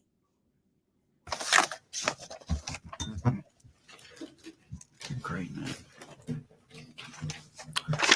Given that record requests aren't being provided to members of the public and even some elected officials, apparently, I'm genuinely curious what can be done because I know people who've had to jump through hoops trying to find information, even coming close to having to send formal complaints to Indiana's public access counselor just to figure out how to navigate something that should already be accessible. I do want to add that if what I'm asking for is partisan, I want to emphasize the fact that this also impacts historic preservation too. For example, I know members in the community are interested in researching how redlining has affected Muncie, and trying to find zoning ordinances would be entirely relevant. Yeah, didn't Daisy Dale. Didn't they say that? Yeah, but I think he cut it off. Into that. Or for instance, I made a request for 3 different downtown master plans dating back to the 1960s, and it took over a month and a half for them to ultimately tell me they didn't have any of it. One of them I was able to find at the archives at Ball State, but with the vast majority of city documents, we can't expect. Did you pause that? No, it's hold on.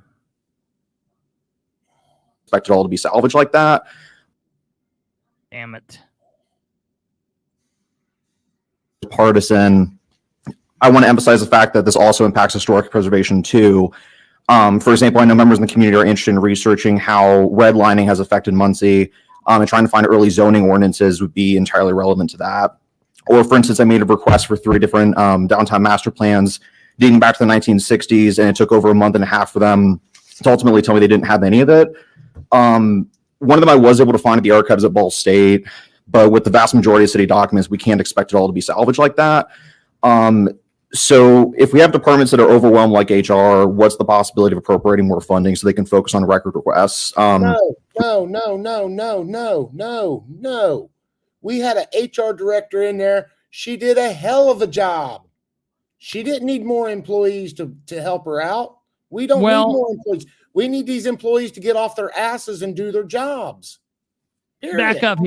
Back up here. This first off, what Daisy's talking about here, asking for records that are going back to the 60s. I mean, that's going to take a while. I can only think of 1 or 2 requests I have ever turned in, and it was to Indianapolis, the city of Indianapolis, for a record that was back from the 70s, and like I knew it was going to take a long time, and I was like, hey, just get around to this when you can, no harm, no foul, yada yada yada, and it took him like 3 months. And what? Annie says the last HR director had less employees, and they did a hell of a job. They got the records out in efficient time. Yeah. So first and foremost, I asked for something from the 70s. I told him I knew it was going to take a long time, and it took him like 2.5 months, and I was happy with that. I understood that. Number 2, very seldomly are you requesting records from that far, like on a normal basis. Normally what I'm requesting and what people are requesting are stuff from like this year, last year, last 4 years. That stuff should all be pretty easy.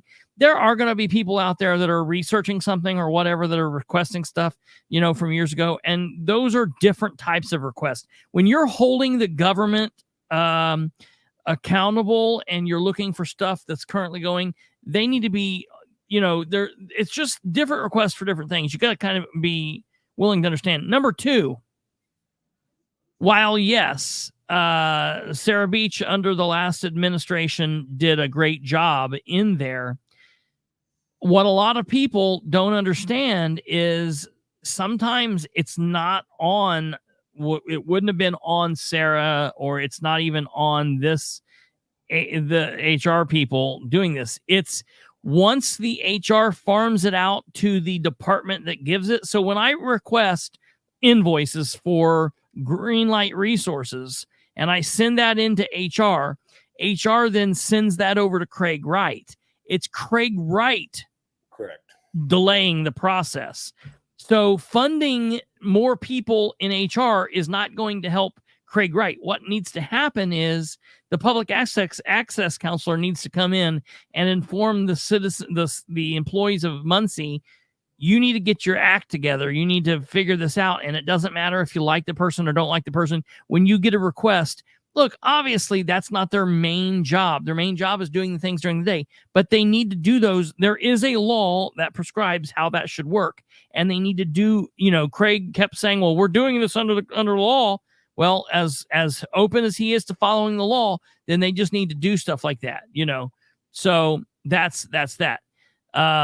And now Annie's right. Look, the HR person is just taking the request to the controller or the or building commissioner, whatever. But the HR director needs to be on their ass saying, I need it by this date, yada, yada, yada. Absolutely. The other thing is, maybe you take this away from the HR director. It's important for people to realize under the last administration, the HR director acted as more than just the HR director. The HR director, and listen, in my opinion, I'm going to say almost acted in a role as a deputy mayor. The HR director was one of kind of the second in command. Those are my words, with what the person did in that job. And so there were a lot of things that didn't necessarily fall under the purview of what they did. That's just what happened because that's what happened there. I've always said this needs to go to the communications department. There's no reason why the communications department is not handling these record requests. That's stupid. But they didn't have something like that as the same way they do. They had Roger who was doing what Roger did, but he wasn't really in a position to do the record request. Now that they have a person whose sole job is to communicate with the media and citizens and communicate for the administration, I feel like they should be doing the record request. That's the thing. Yeah, the HR director is the point person for the record request. Absolutely. And as Annie says, and it's very true, prior to the last administration, each APR request was handled by each department. And in a lot of cities, that's still the way. Like Anderson is that way. And that sometimes that can be good, but it can also be frustrating. Listen, I'll be honest. I wish that Muncie right now was like that, because if I was going up to Craig Wright's department to drop off the record request and they were slow walking me, I know I could go up to Craig Wright's office every day and be like, yo, if you don't want to see me every day, get off your ass and get these records. And I feel like I could push more, but I understand there's pros and cons to both things. And so, Chris, yeah. Before you go on, back about 5 minutes ago, somebody made a post on here. It said something about a huckleberry. Maybe one day you need to explain to him what Doc Holliday actually said. It wasn't huckleberry. Oh, but go on. No, go on. It wasn't huckleberry. You know what a huckleberry is? You know what a huckleberry is? Mm-hmm. It's the handle on the side of a coffin. Yeah. Okay. And and in the movie, he said huckleberry, not huckleberry, huckberry. Means he'll be your huckberry, one of the pallbearers. Yeah, the pallbearer of the coffin. Instead of and then it got slain to huckleberry. And this has been 3 minutes of historical facts. Just so you guys know. I'm not just a dumb blonde. He's not just a pretty face. Here we go. Maybe there could be an effort to digitize more documents, maybe better efforts for bookkeeping or archiving. Right. Thank you.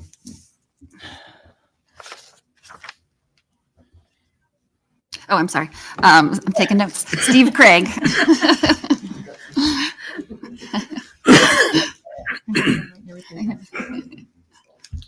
Good Lord. Hi, Steve Craig. My comment's really about the Southway Plaza. Mr. Bishop talked about it earlier. Councilperson Green spoke about it at our Southside Neighborhood Association meeting earlier this month. And stalled just is not good enough. Yes. I mean, we want answers. We don't want stalled. Yes. So when we got projects going on in the city and we're just stalled. Yes. That's not good enough. So if we start something, we want it done. We want to know why it's not done. Yes. So, thank you. Timing issue. Yeah. Yes. I actually contacted the mayor and asked him about that project because there was a question about even the beautification. Yeah, they're money. supposed to do some playground equipment there as well. Yes, sir. And what I was told, and I just was trying to let you, that won't be done until the developer actually makes a move. So it's stalled. Unfortunately. Yeah, but All right, thank you. I at least tried to find out, so. Thank you, Councilman. All right, Mary Stilts. Good evening, Mary Stilts. I want to commend all of you for working together a little bit more than what it started out the first of the year. I will agree with Mary. They are doing a little bit better. They are doing a little bit better kind of as a cohesive. It's not as disjointed. So I will give her that. All of you counselors need to remember to lose that DNR when you come into a meeting. Do not resuscitate. I agree. I Department of told Natural him. Resources. All right. I told him the same thing last time. So again, I'll agree with her. You're not a Democrat. You're not a Republican. You're not an independent. You're a a counselor. representative of the voters of Muncie. Mm-hmm. I appreciate you all trying and working hard to do that. I agree. Southway Plaza is horrible. Yep. I keep going out there. It's disgusting. And we Speaking need bad to about get the on them. mayor? What? She's speaking bad about the mayor not getting something I done? know. What Hey, the? they got Is there a trouble? beating. Is there trouble in paradise? He got a beating. He got a beating tonight. Last thing nobody's mentioned tonight, which I'm really impressed, is the She spoke one person too soon. retreat that has been set up for the 9th, the 7th and 8th. And a lot of people have been getting a lot of hassles online, a lot of complaints, a lot of, is this legal? Is this legal? But after talking to people and understanding more about what's going to be going on, I respect and appreciate all of you for trying to work together if you can go. And learning which departments you need to go to get something done. A lot of people don't realize you got to go to the building commissioner to get a yard mowed that's sitting on the corner next to your house that's overgrown and mosquito infested. A couple of counselors don't know that, especially newer counselors. Who doesn't know that? More importantly than what she's saying, spill the beans on what council member does not know that. Because I'm going to get up here and rip and give him hell here in a minute, but I want to know what council member doesn't know what Mary just said there. Because if that's the case, those people, good Lord, that's ridiculous. Stop looking at the toenails, damn it. Of course, they don't know who to go to. This will give them the opportunity to learn and to get with those department heads and find out where they need to go for each thing. So for all the naysayers that think this is all a joke, There are still some tenants there are still some tenants and businesses at Southway Plaza. Yes, Not ma'am. very many. Not very many. Not There's many. a couple. Dollar General's still Dollar General, there. Oh, GW Plays, that guy, he comes to all the meetings. He's a pain in the ass. I forget who he is. He's the guy there that said that Linda wasn't racist when she said that there were monkeys playing in McCullough Park and she wanted to stop the monkey business or whatever she said back then. And they still may be there. Yeah, he's like, she's not racist. That's okay. I think he was one of the first professors at Ball State University, like when it opened as a teacher's college, back in like the 1800s. 1893. Right. Oak, it may be or may not be. Let's give it a chance. For those that are in support of it, all the better. It gives all of us a chance to find out what's going on in all the different departments All of us? and to give you guys an opportunity to learn where to go. So I appreciate what you're doing and thank you. Thank you. You. Audie Barber. Audie Barber.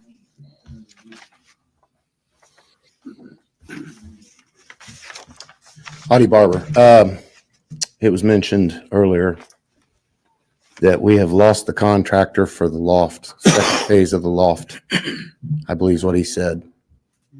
So the money we've spent on, and I say we, taxpayers of Muncie, to buy them buildings, tear them down, fix the concrete, whatever. Now we're going to put green space in there instead of having the lofts go in. Maybe as a council, maybe we can determine why we lost the contractor on that for the second phase and find out what's going on with it. There's like everybody has said tonight, there's a bunch of projects that's been started by this administration that has not been completed. You got the Till Pond. It took a year to get a new gate put in at Chevy to keep people from going inside the contaminated soil area. There's nothing going on there. There's nothing going on. His wife. Second phase of the loft. Now we know why the second phase of the loft hasn't The started. council, we can determine as the council. I love that. Yes, yeah. I was gonna say the same thing. He was talking like he was saying person. like he's the 10th council person. Why does Audie walk up to the podium like Tom Selleck? Because he can. Yeah, right. Yes, timing issues. Ding, ding, ding, ding, ding. Like, listen to me. Let's take a second. The mayor had a family emergency today. I understand completely why the mayor was not there tonight. Let's take that out for a second. He doesn't attend half of the meetings. So if this family emergency didn't happen today, would he have been here tonight? I don't know. It's a flip of a coin. Maybe or maybe not. No, they were going to ask questions about that money, so that wasn't going to happen. Yeah, he was not going to be there. Chris, do you see any police officers there? Nope. Do you see any firefighters there? Nope. No business for the council, so fuck the council meeting. We Yeah, don't need right. to do it. Yeah. There's no one. The deputy mayor left right after he was asked that one question a moment ago. Craig Wright split after that. Like Annie said, the Tyler administration made all of his department heads come, and they would all sit in the two back rows of the far thing, and that they were always there. They were there. Hello, Henry. Hello there, sir. So yeah, it's absolutely gross that this is what I mean. Look, I'm sitting over. So for the people that haven't ever been here, these are here's like there's row A and B, and then there's two more rows on the opposite sides. This like emptied out. I mean, because we're towards the end of the meeting. It's insane. But let's finish on here. Audie talks and then I talk and then we're done. We spent a lot of money going in there and tearing the parking lot up to where the parking lot now does not drain properly. So we got a big lake there when it rains pretty heavily. So that is a problem. I know the taxpayers did spend quite a bit of money on taking that asphalt out to make it flood like that. So that is a big problem. I know the money the mayor gets each year is about $4 million, the edit money, a little over $4 million. That's a lot of money, folks. And if we're allowing this mayor administration to spend $4 million on stuff that isn't getting finished. Right over here's an example of it. We got the old jail sitting right here. We've put $1.5 million in that as taxpayers. And it's still not done. Still not done. So, that's a problem. That's a problem. I mentioned last month that maybe you guys need to make a ordinance to where if you're a city employee, you cannot be a contracted employee.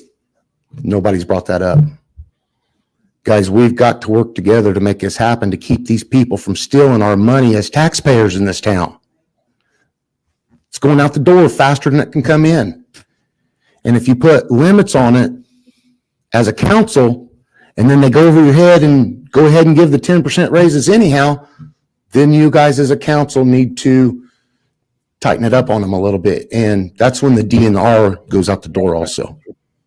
Because all Republicans and all Democrats should make sure that this money is being spent correctly in the proper areas, and that it's not going to double dipping for employees that are contracted And people would like to know the status on some of the employees that are at question, and nobody will give answers. Yeah. So there's no answers from this administration. And I'm challenging you as a council to hold this administration responsible to give you guys the answers that the public deserves. Yeah. We deserve it. We deserve it. We pay the taxes. That's our money that he is spending in there. Our money. People that's been in this community, that's our money. And for not knowing where that $4.2 million goes each year, that's a lot of damn money. And a lot of things can happen with $4.2 million that's not going into the jail that somebody got for gave $600,000. The city gave them $600,000 to remodel it, and we're still giving them money today on Yeah, it. Annie. So I'm challenging you guys all as council members to hold this mayor accountable. Thank you. And Kristopher Bilbrey. Here we go. Annie, they won't. Okay, Kristopher Bilbrey. First and foremost, I am not a fan of the mayor, but I do want to say, politics aside, my thoughts and prayers go out with him and his family. You know, at the bottom line, we're all human, and I hated to hear that. So I do want to say that before we start. Last month, I was here talking first about your communication or lack thereof. Specifically, I called out Councilor Basham by name. Over the last month, I have had the occasion to email you all either in a groups or one-on-one or a couple at a time. And I find it amazing that I'm still having trouble getting responses from more of you than I should. Republicans, Green and Basham, almost still refuse to be able to email at 6 months in. I did receive, after 3 weeks, a 2-letter word from Councilor Green last night. He said no. I guess that's good enough. However, Basham refuses to communicate. I mean, do you just plan to not answer any questions for the entire time you're here of me? You just plan to answer no questions? Look at it. At least they shine it You to just him. plan to answer no questions? Okay, that is sadly ridiculous, and it makes you look like a fool. Okay, moving on. Now, Sarah did not like that at all. Sarah was up there like she was going into panic attack central, and I was so afraid because I was like she wasn't even on my radar, but I was like seeing her. And I was so afraid she was going to say, like, we got to be nice or something. And if she would have done that, I would have come unglued. I'm so happy that she just kept it in, because I know she wasn't happy with me going after Basham. So I'm glad she kept her cool. All right, here we go. That's not just for Mr. Basham, though. Mr. Dishman can't answer emails, but I will give him a little bit of a pass because he at least will pick up the phone to respond to me. That's fine because I have his phone number, but not every citizen out here does. You guys need to be able to be responsive to people that don't have your phone number. Hell, I've got Basham's phone number and he won't answer me through text or call either. So, it's just all the same there. Moving on. Reference the retreat. Can I get a show of hands of the counselors that plan to attend the retreat Friday and Saturday? I'm not going. Now, okay, this is very interesting because before we started this, I told you guys the other night that I knew that Roe was going, and I had a sneaking suspicion that Mr. Basham was going, but I knew for a fact that Green, so let me show you on here. I knew that Green was not going. I knew that Brandon was not going. I knew that Sarah was not going. I knew that Nora was not going. And I knew that McIntosh was not going. I did not know about Harold Mason. I did not know about Dishman. I did not know about Dale Basham. Okay. I knew that Roe was going, but Roe was going to pay her own way. Now she raises her hand and Basham raises her hand. However, we get a little bit of a caveat. Listen to what Roe says here. This is interesting. Basham and Selby. Okay. But I let them know this afternoon that I'm not going. Okay, you are not. But I was planning on Okay. going. So Roe is now officially not going. So the only person that's going is Dale Basham. No, yes, man. Yes, yeah, ma'am. Right. The Green Goblin. Hey, you notice Roe got a little upset there, and I'm not going. Yeah. And she got up out of her chair, and you know. Yeah, she got like a little huffy because, and I'll have to find out what's up. She must be mad at him for some reason. So I'm happy to hear that. Well, that goes back to Roe being friends with Mary and that clan, and they're all at odds right now. So. Yeah, well, yeah. Okay, so that's Annie. What Annie said. That's yeah. All right. So now listen to this. Yes. Okay, so you're not going. So far, the only person from the council that's going is Mr. Basham. I appreciate your answer. And he did answer. He did raise his hand. So thank God. That's the first question he's ever answered of mine. I appreciate that. Let me ask you this. I emailed you guys out a letter this weekend. It was a letter that the administration was sent on February 1st. The letter was sent by Doctors Bird and Voss. Before I had emailed you guys that letter, can I get a show of hands? How many of you knew about that letter, or how many of you had seen that letter prior to me emailing it to you? Yeah. Could you say that again, please? Yeah, it was the letter that the IU Health physicians were pulling out of the crisis center. Prior to my email of that letter, had any of you seen or heard about that letter? Can I get a show of hands of who had heard of it? You guys need to be asking questions about that. There is no. They didn't show at that time. But when I asked, can I get a show of hands of who had seen or heard of this? None of the council members knew about this letter. That means, ladies and gentlemen, that this letter where IU Ball Memorial Health Hospital physicians, Dr. Jeffrey Bird and Peter Voss, pulled out of this deal with Ridenour, with this crisis center, because of delays and all sorts of various other issues. Okay. And no, I see there, GW Place. Nobody knew a damn thing about it until I sent the letter at 11:45 Friday evening. None of the council members knew it. Not even Mr. Basham. Not even Basham. Not even Jeff Green. Not even the Republicans that are friendly with Dan knew about this letter. All right. So then listen. No reason that I should be bringing you guys documentation. And part of the reason that Counselor Basham doesn't like answering questions of me, or doesn't want to, or whatever he's doing, is because I hold this administration accountable.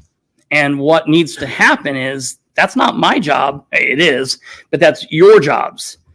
So if you guys would start doing that, maybe we could have a little less adversarial relationship, because that, at the end of the day, is your job. Well, finally, I want to end by saying I thank Mr. Bishop for getting up here and talking about the MRC the way that he did. I think it's interesting that we have an appointment to a board who's getting up here and saying a lot of the same things that I'm saying, having problems communicating, having problems getting information. We're having a board member that wants to get notes and minutes out to the board. We can't get, board members can't get records from the city. It's ridiculous. This is not what this administration ran on.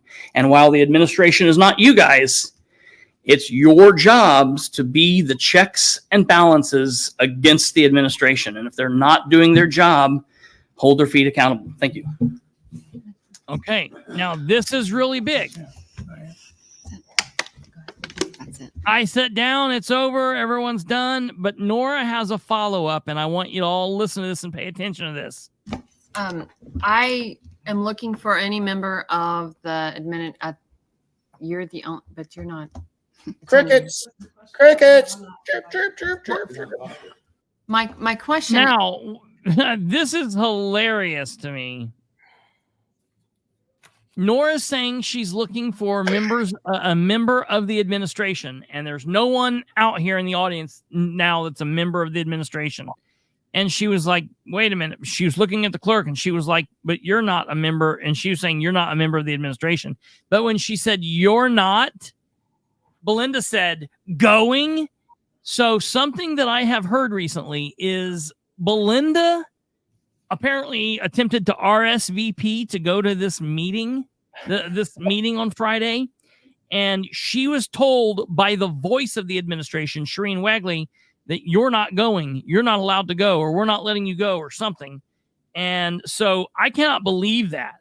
There is something major going on between Dan and Belinda. Wait a minute. What are you saying?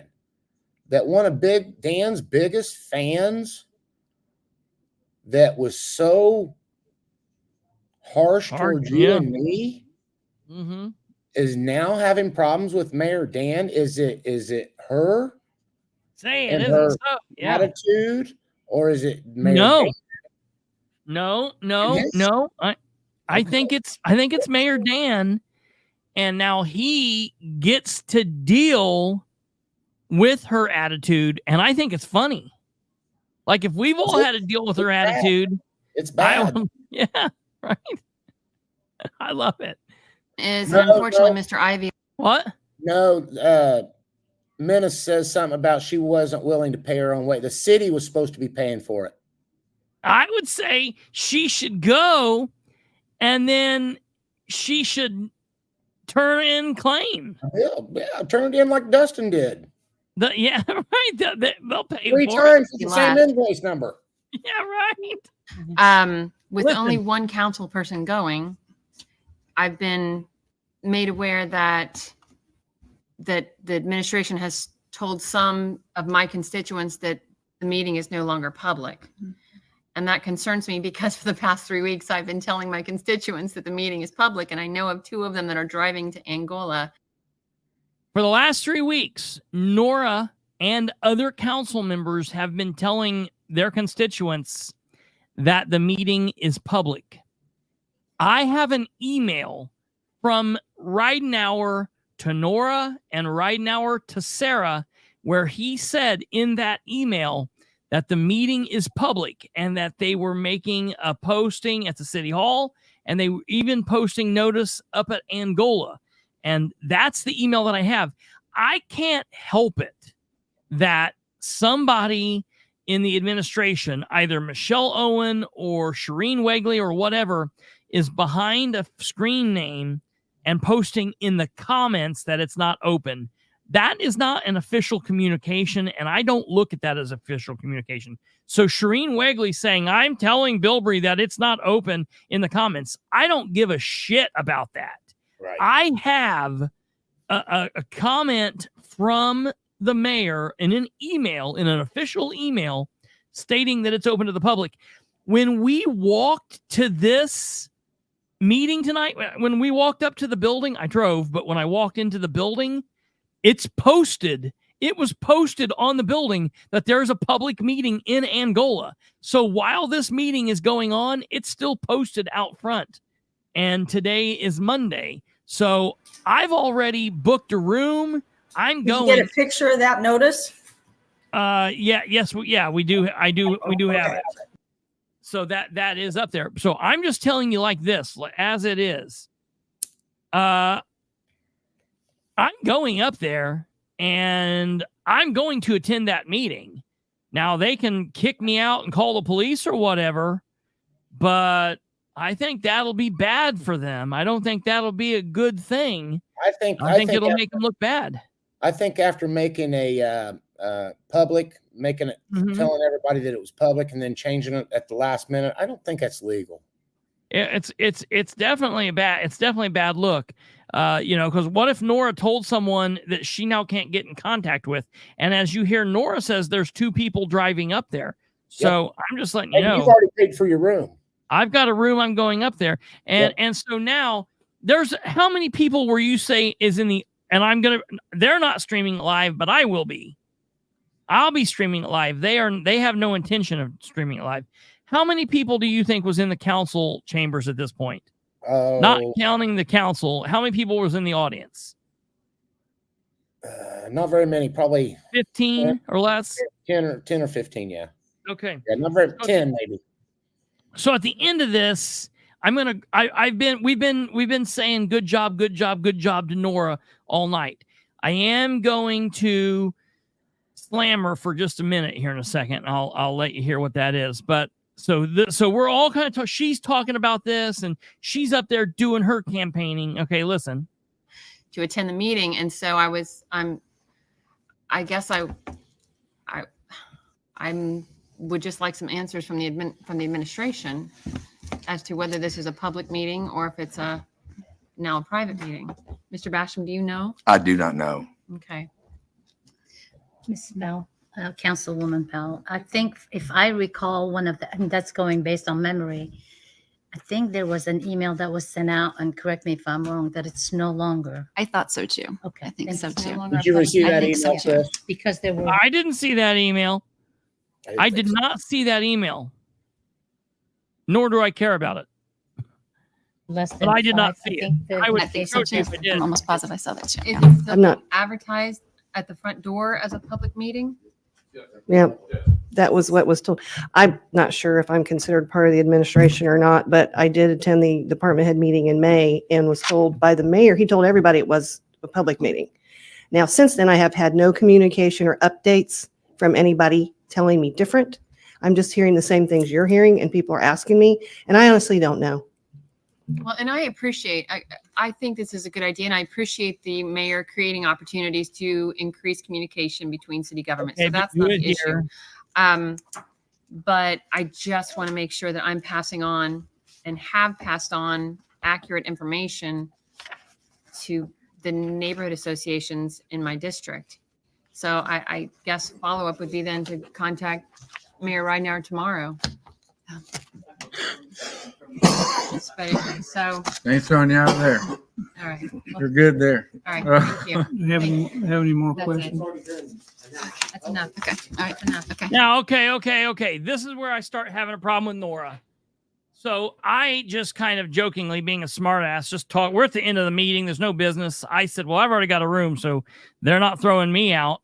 To which Brandon, Counselor Garrett says, they're not throwing you out of there. And then Audie says what he says. And then that instantly makes Nora mad. That's enough. Shut it down. Shut up. Here's the president, Jerry Dishman. What? Jerry Dishman's the president. Sure, I get it. She needs to follow the rules and hey, point of order, whatever. Yeah. Get the point of order started first. Shut it down. And here's the thing. Yeah, you can't just start blurting out from the seat and carrying on and disrupting the meeting. The meeting is over. The meeting, look, it's 1:34. The time on this is 1:33:50. There's 10 seconds left. We weren't disrupting anything. The meeting is over. So for her to get her panties in a wad over this, just calm yourself down. Can't say that. Oh, I can't. Well, Kate, put the disclosure on there. Yeah. Brandon said they can't. Brandon said, well, they're not going to be able to kick you out of there then because I already booked a room. So it is. Can you see the closed caption on there? Okay. All right. It's enough. Okay. Yeah. She says, she's saying, okay, all right. It's enough. Okay. That's the second round of that. Hey, do I have a motion to adjourn? Yes. A second. And it still pisses the council off that they end that way and that they don't go down and do it by voice vote, because they're both the clerk's tables both they've done it that way from the very start of this meeting. Instead of going adjourn, they don't do it. They just shut the meeting, which whatever, but it's technically not right. But so that's the meeting there. Okay, here's what I got to say. Can you pull up a screenshot of all 9 council members? Yeah.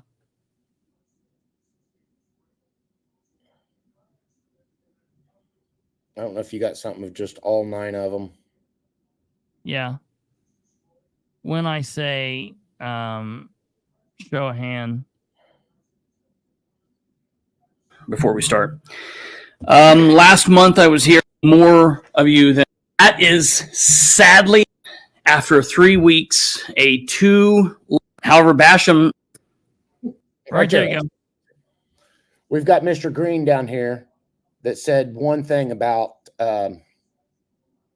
Southway Plaza. That's all he talked about. Mm-hmm.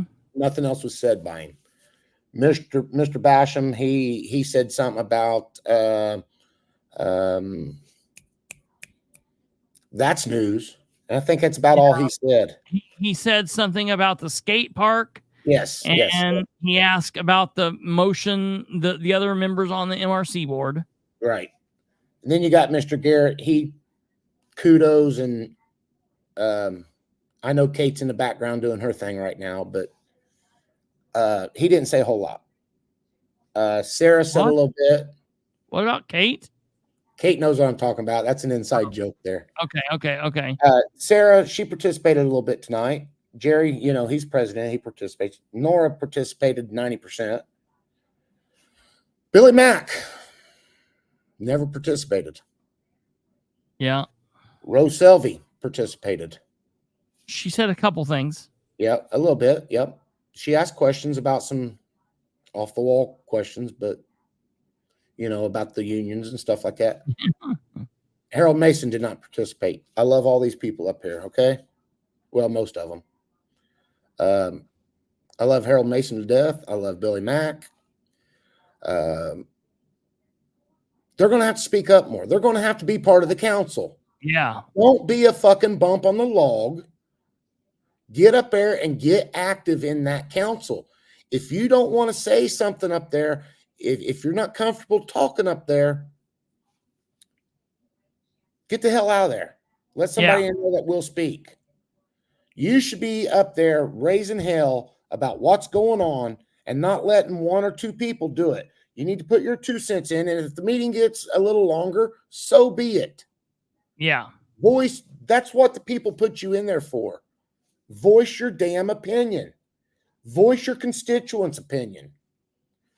Take it to the damn council and fight for your position on the council. Because people's going to remember all these people up there come election time. And if you go up there and you've not said anything in 4 years, that's a problem. Why are you on the council?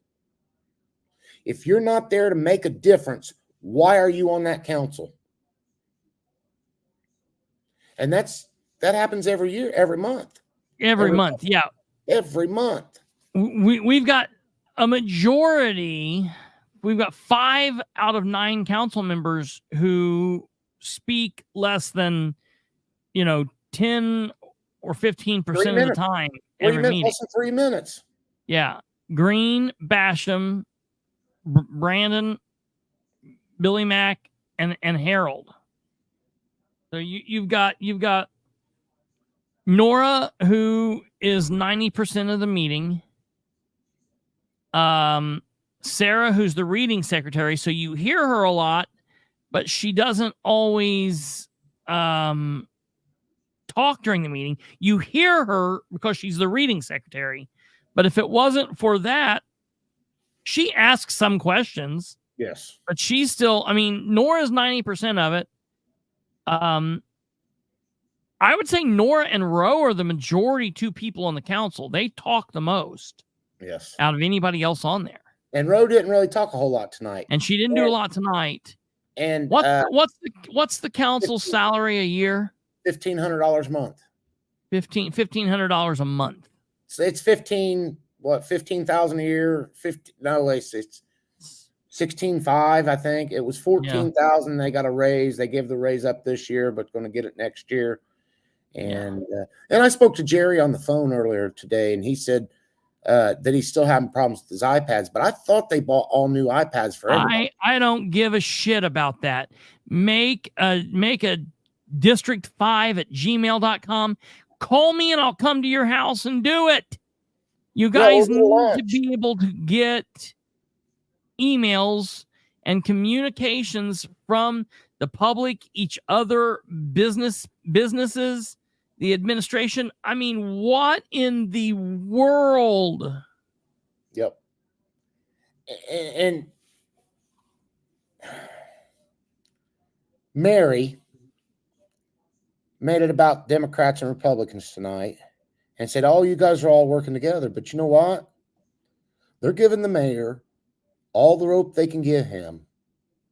It's time to pull that rope back, folks, because this mayor is out of control. Oh, and since you guys passed the fire stations and let him spend $9 million on a fire station, he thinks he can get away with anything. Yeah, but I will tell you, where are we on the fire station? What's going on? We got it passed. They pushed through it, but nothing's happened with it. So maybe Chris, it'll be. I have seen some landscaping or some easement stakes and stuff like that put out there. There's contractor stakes, construction stakes set out. Yeah. Okay. Yeah, it's close to that. It just depends on how long the meetings go. But you got to understand, some of these counselors do stuff, go to other meetings, and are active in the community. No, they don't. 2 or 3 of them do. 2 or 3 of them do. So, but some of them up there for. But even if they're going to 2 other meetings a month, that's what, another 2 hours? Right. It's still $125 an hour. It's pretty good. Good money. night, Alva. Yeah. Good night, Alva. Yeah, absolutely. That's exactly. That's right. That's right. Yeah, you're right, Gather. You're right, Annie. You're right, Annie. It'll probably be another project that they can't find the fund. Well, no, because it's a bot, bill and owner transfer. So Somebody else is going to put some money up. Speaking of which, the Delaware County commissioners are now using a bot to build the drug treatment facility next to the jail. And I'm going to be real interested to see if it's GM. I don't know. I don't know yet, but they just talked about it in their meeting today. They had a meeting that lasted 19 minutes, and the first 5 minutes was blank screen. And then they started at 5 minutes, like 5 minutes and 30 seconds.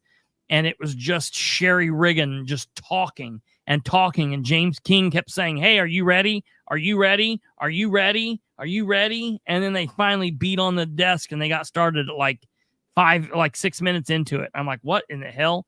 This is insane. But I haven't listened to all of it because there's only like a 12-minute meeting in actuality. But I did hear, the part that I did hear was they're doing that building project with a bot. And so I'll be interested to see if it's GM. I'm sure it probably is, but I don't know.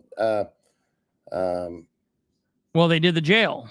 They did the jail. Oh, no, it's not GM. I do know who it is. It's that company. It's like RAQ or something like that. Red. What? Brick Red. Brick. Yeah, right. It's Brick Red. Yeah. So, I mean, look, this is insane. It's nuts. I was happy that the administration took a pounding tonight. Good question, Tweety Bird. I don't know. That's a good question. Well, and that's, I always want to touch on that. Pete Voss, you made a comment the other night that Pete had delivered a lot of babies. You're thinking of his dad. His dad was Gert was the Well, old who was man. the dad? Yeah. Gert Yeah, Voss it was delivered the dad. a lot of us Yeah. and a lot of our kids. Yeah, that's what I meant. Pete, he's just a little pussy. Yeah. His wife Frankie wears the pants in that family, and whatever she says goes. Yeah. And I know that firsthand. And the Voss Center could blow off the fucking face of the earth as far as I'm concerned. It's just personal reasons, and I'd rather not get into it right now. But Right. fuck the Vosses and any Yeah. fucking thing they touch. Yeah. Yes, Tweety Bird. Yes. Pete does deliver. Yes, I agree. Yeah. Frankie quit delivering for a while. So they retired. Frankie retired. Frankie quit delivering babies 28 years ago for a long time. But we ain't gonna go there, like I said. So fuck that bitch too. Well, do you have anything else to say before you get us completely sued?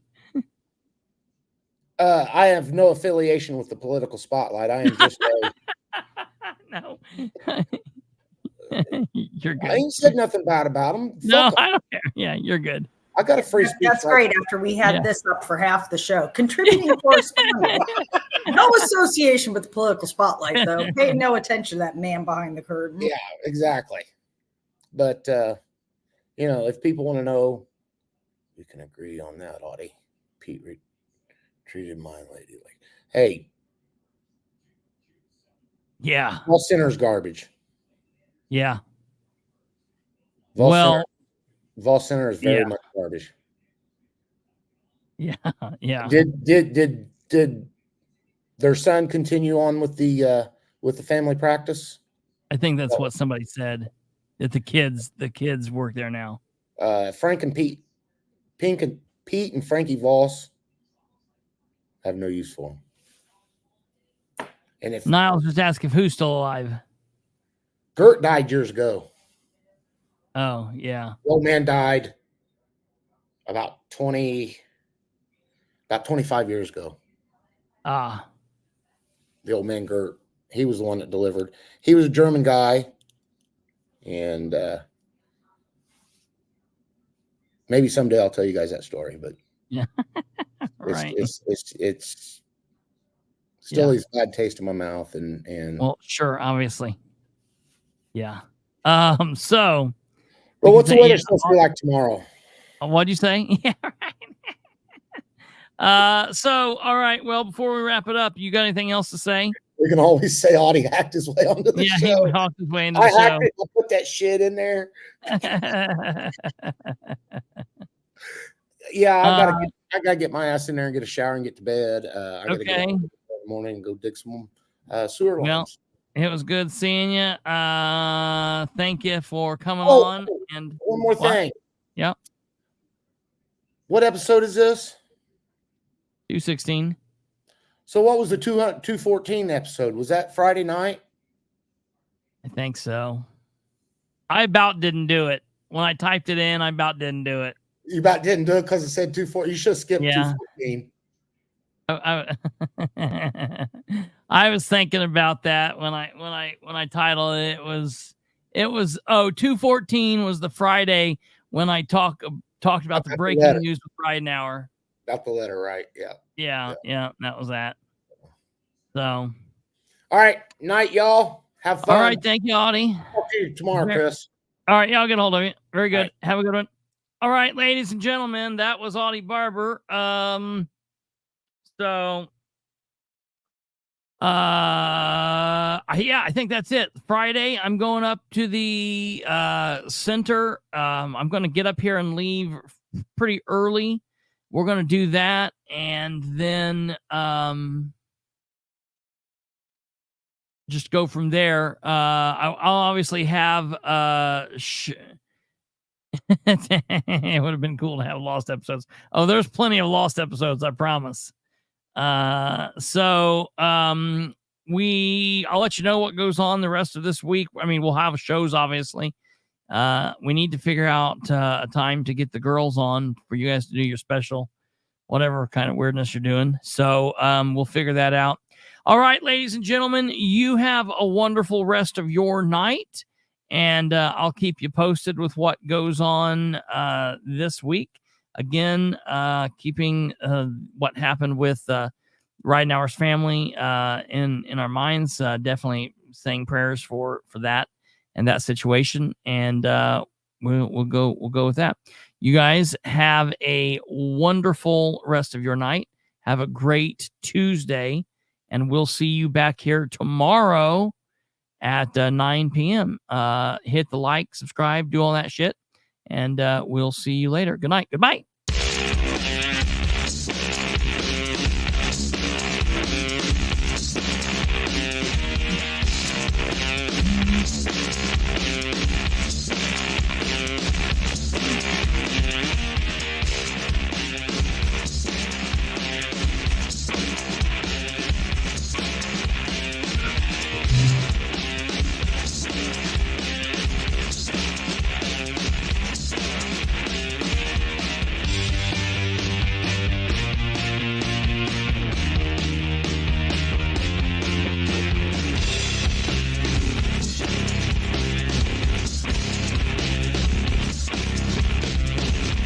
Nice team tonight, Stumblefoot.